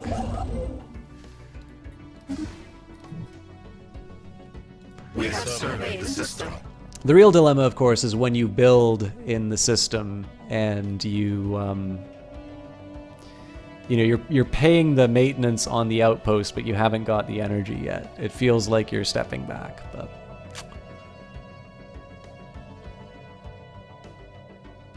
I may have to break the commitment to We have surveyed the system. finish after the colonization is done.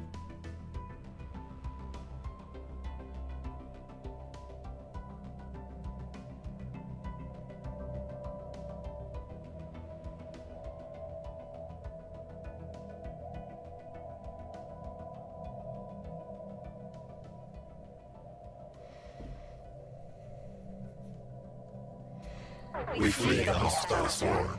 All right. Well, they're fleeing, but I think they're gonna get caught. I think those are mining drones. Oh, those are definitely mining drones. Okay, so we found the Eta aliens. That shouldn't take too long. Yeah, 4 months. Space Amoeba are still 64 months away, so we'll hold off on that.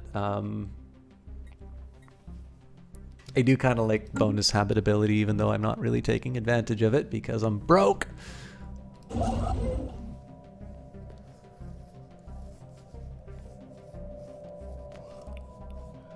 And what this basically tells me here, like, this gives me an idea. We have found an anomaly. They're not bad to pick up.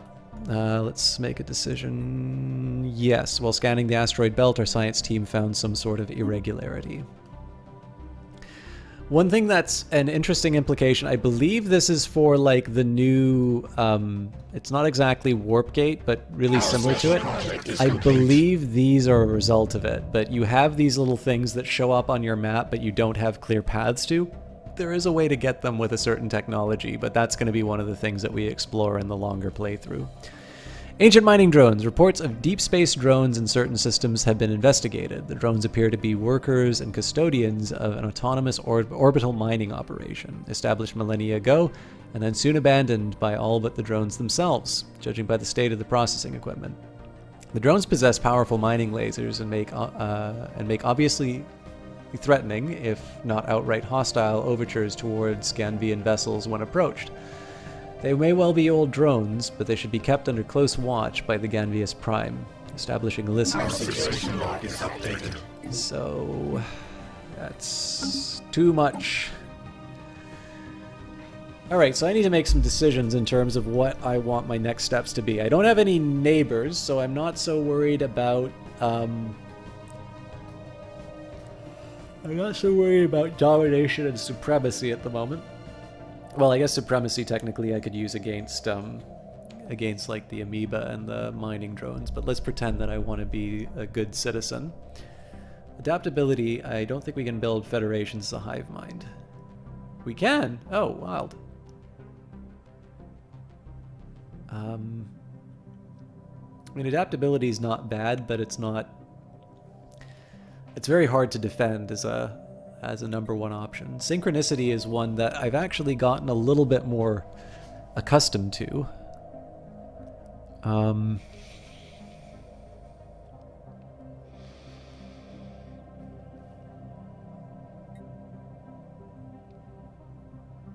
I'd really want it for the population growth speed. But honestly, I think prosperity is the way to go, especially because the energy grid giving the +2 to unity is the big draw.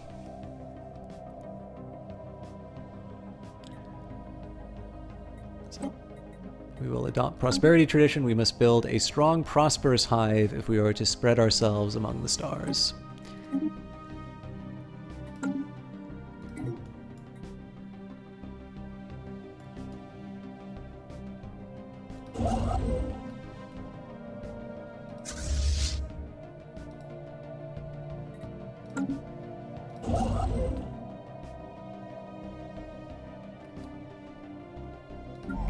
Alright, so this little symbol here is telling me that I'm getting blocked. So basically after this pop grows, I'm not going to have any more, like they're not going to, there's no more development until I clear one of these tile blockers. Of course, they cost 100 energy, so that's another reason for me to hurry the hell up on Construction is complete. my infrastructure. Not that I didn't already know I needed to hurry up on that. Right, we don't have the We have surveyed the system. So here I just kind of, I've front-loaded a bunch of upgrades. This will work over time. It won't be great, but it will eventually bring me closer to that 8. And in the meantime, this guy should be on his way to improvements. I am actually slightly tempted to build one more. Yeah, I am going to build one more construction ship. Construction ship does require energy, but what I get in return is basically the ability to expand out in these areas. And there's enough energy, I think, to be able to justify the cost.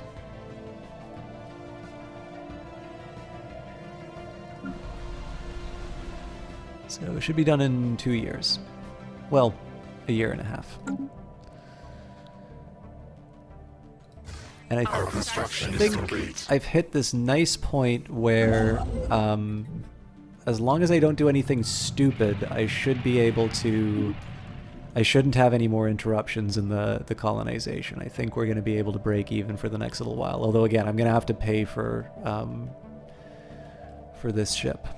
We've detected what appears to be a naturally occurring subspace phenomena on the edge of the Ural system. A rift in the very fabric of space-time has formed here, creating a wormhole that, our science drones speculate, may provide a conduit through subspace to another wormhole located somewhere else in our galaxy. Depending on where the second wormhole is located, this could potentially allow ships to travel from one end of the galaxy to the other in a matter of days. Unfortunately, this wormhole, like the vast majority of its kind, is inherently unstable. Any vessels foolish enough to pass through it would be ripped apart in seconds, if it could somehow be stabilized.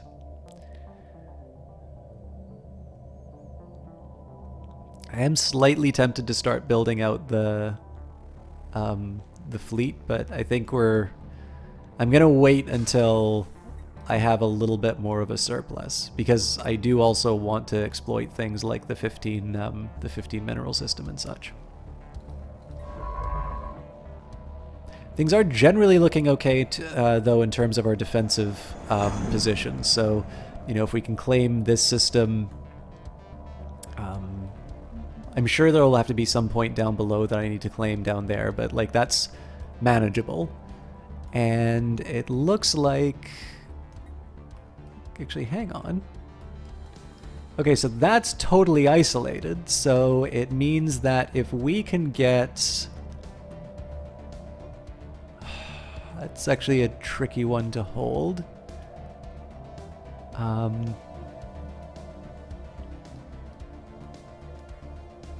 Okay, so there's no one big choke point quite here. So this requires 3. But each of these need to move through these 2 systems. So basically my defensive positions could be here and here, or here and here. Among the asteroids surrounding ZR-141, we have discovered an alien ship adrift. It is not responding to our attempts to hail them. If this is due to it being unable to interpret our signal, or some other reason we do not know. Science Officer Autonomous Drone 51 recommends that we get a construction ship to tow it out of the debris field. If left untouched, it risks being crushed by the asteroids. A special project has been issued to save the ship and investigate it. Well, I don't really need the minerals, but I may not be able to afford the... Yeah, it's not that far.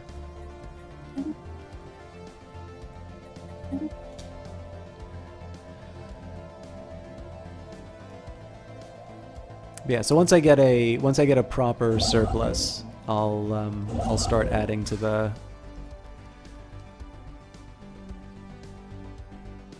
I'll start adding to my military fleets, but for now I think I need to cool it a little bit. We're only +2, so that's not a huge surplus to be working with, and it does cost minerals to maintain these ships. So, however, I do at some point want to upgrade the outpost in Sturil, and the reason for that is so I can build a trading hub, as that will give me 4 That'll give me 4 energy, so the net of that is 3. I'm probably also going to build like an anchorage or something like that, but that's another matter. Still on track for... Okay, so it's done in about a year. We have surveyed the system. I know about half of you have already gone. Just trying to see if there's anybody I know who's casting at the moment. I think there's at least one person.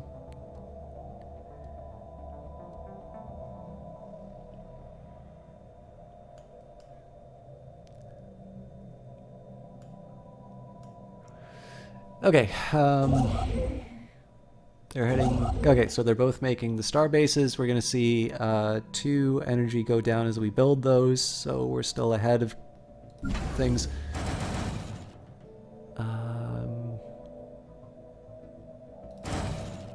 It's going to be a little tight with 6, but I think I'll still be able to afford everything that I want.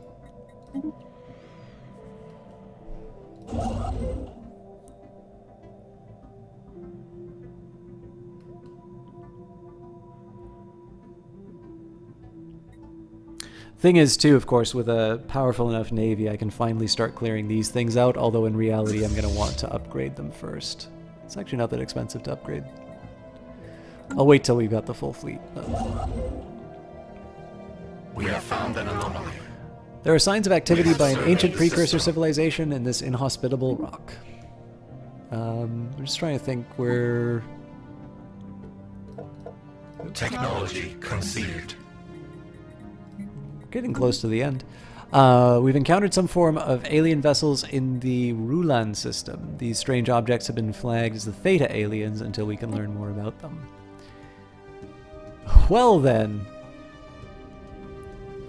I'm pretty sure these are the Marauders, and I am absolutely not happy.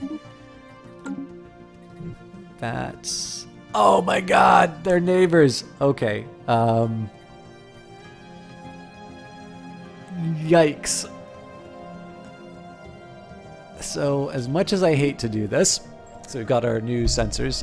These sensors have been turned to look for any gravitational changes in space, such as those produced by the presence of a starship. I'll do the fusion reactor. I kind of wanted the bonus colony development speed, but I can live with it. Okay. I don't like that I'm doing this, but this is a longer term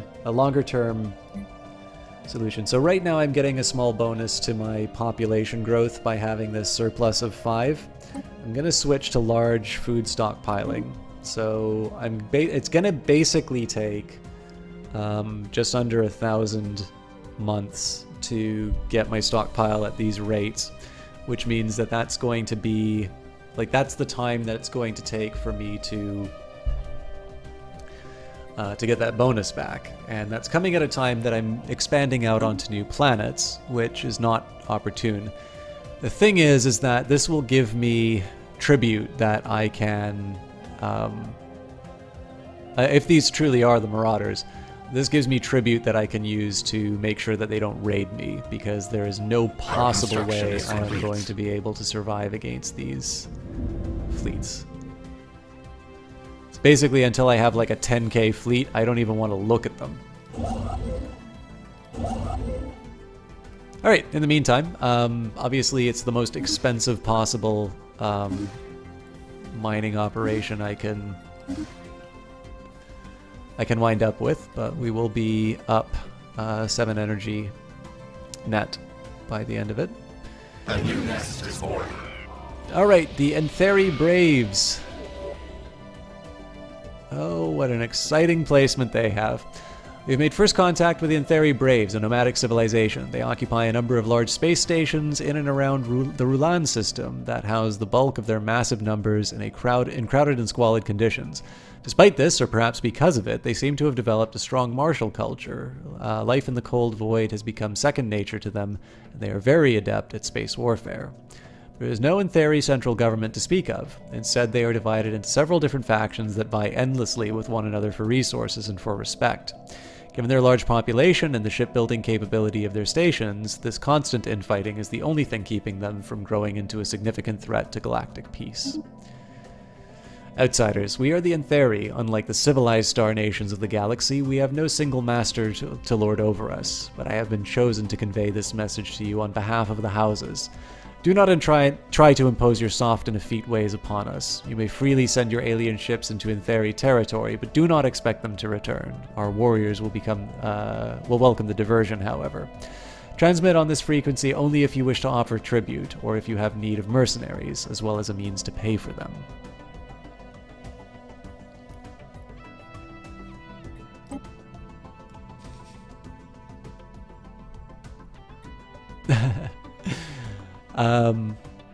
Well, the colony's established, so that was the condition. Sorry. This gives us an interesting problem to deal with. So as you can see, our energy's back up. We're going to be able to build up those reserves again. But you know, we've got marauders for neighbors. This does create some interesting implications for where I'm going to defend myself, though. Obviously, any opponent that's strong enough to get through these guys... So this is the funny thing, right? Any opponent strong enough to get through these guys is too powerful for me to deal with. I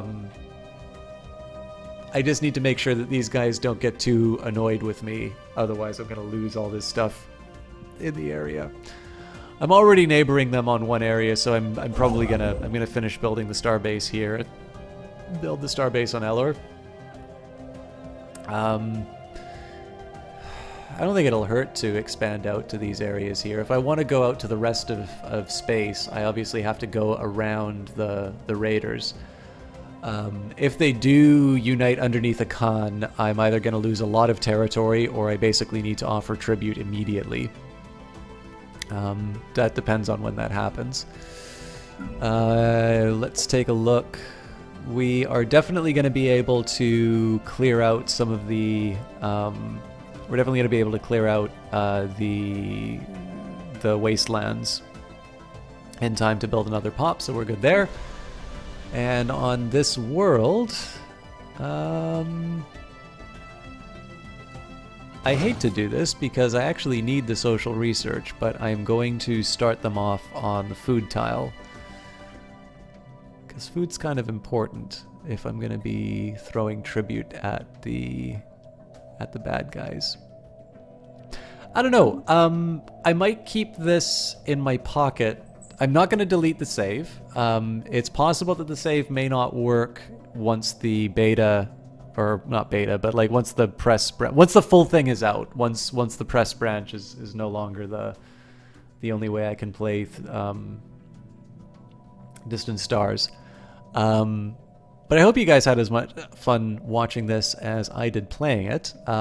Like I said at the beginning, I didn't know a lot about Distant Stars. I think it's fairly clear. I think actually it's very clear what the intention of the DLC is when you see the you know, the fact that you can't see all the connections. It's to make exploration interesting. It's to make that central to the game again. And part of that is giving you more experiences to run into so that you're not just clicking on the, you know, on the button because you've memorized the text for it. And then obviously, you know, the L gates are an interesting thing, but we didn't wind up encountering one of those in this brief playthrough.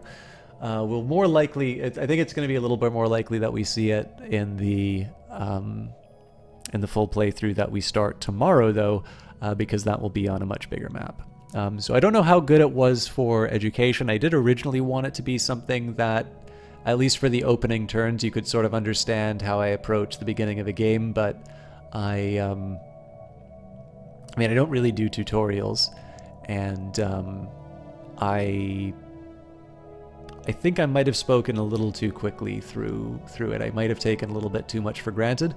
But again, if you want to know how to play the game, if you have any questions, feel free to either bring them up in the channel or through Twitter or whatever, and I'll be sure to cover any questions that come up. In the meantime, I definitely need to go. We have got a few different people casting. I mean, this is not a normal time for me to finish or even be starting. But we've got Outstar Walker, or now known as Outstar, is currently playing A Way Out. This is the follow-up to this is the follow-up game by the creator of Brothers: A Tale of Two Sons. Outstar was somebody who sort of managed the GOG stream team, and then she's going to be stepping down from that to focus on game development. So I won't say this isn't. This is definitely not another Stellaris stream. Obviously, if you guys would like to see some more Stellaris, feel free to click on the game button and find anyone else who's going through there. But I don't get a chance to host Outstar that often, and I'm a little curious about how A Way Out is. So if you'd like to join us in the raid. Retired System Talker, This Place Was Better. She's been playing for a little while, so there's going to be I'm sure there's going to be some progress through the game already. But yeah, I hope you guys having a good time with that. And if you want to see more Stellaris, feel free to stop by, basically in 24 hours or so. We'll be doing another campaign of Distant Stars. See you guys then.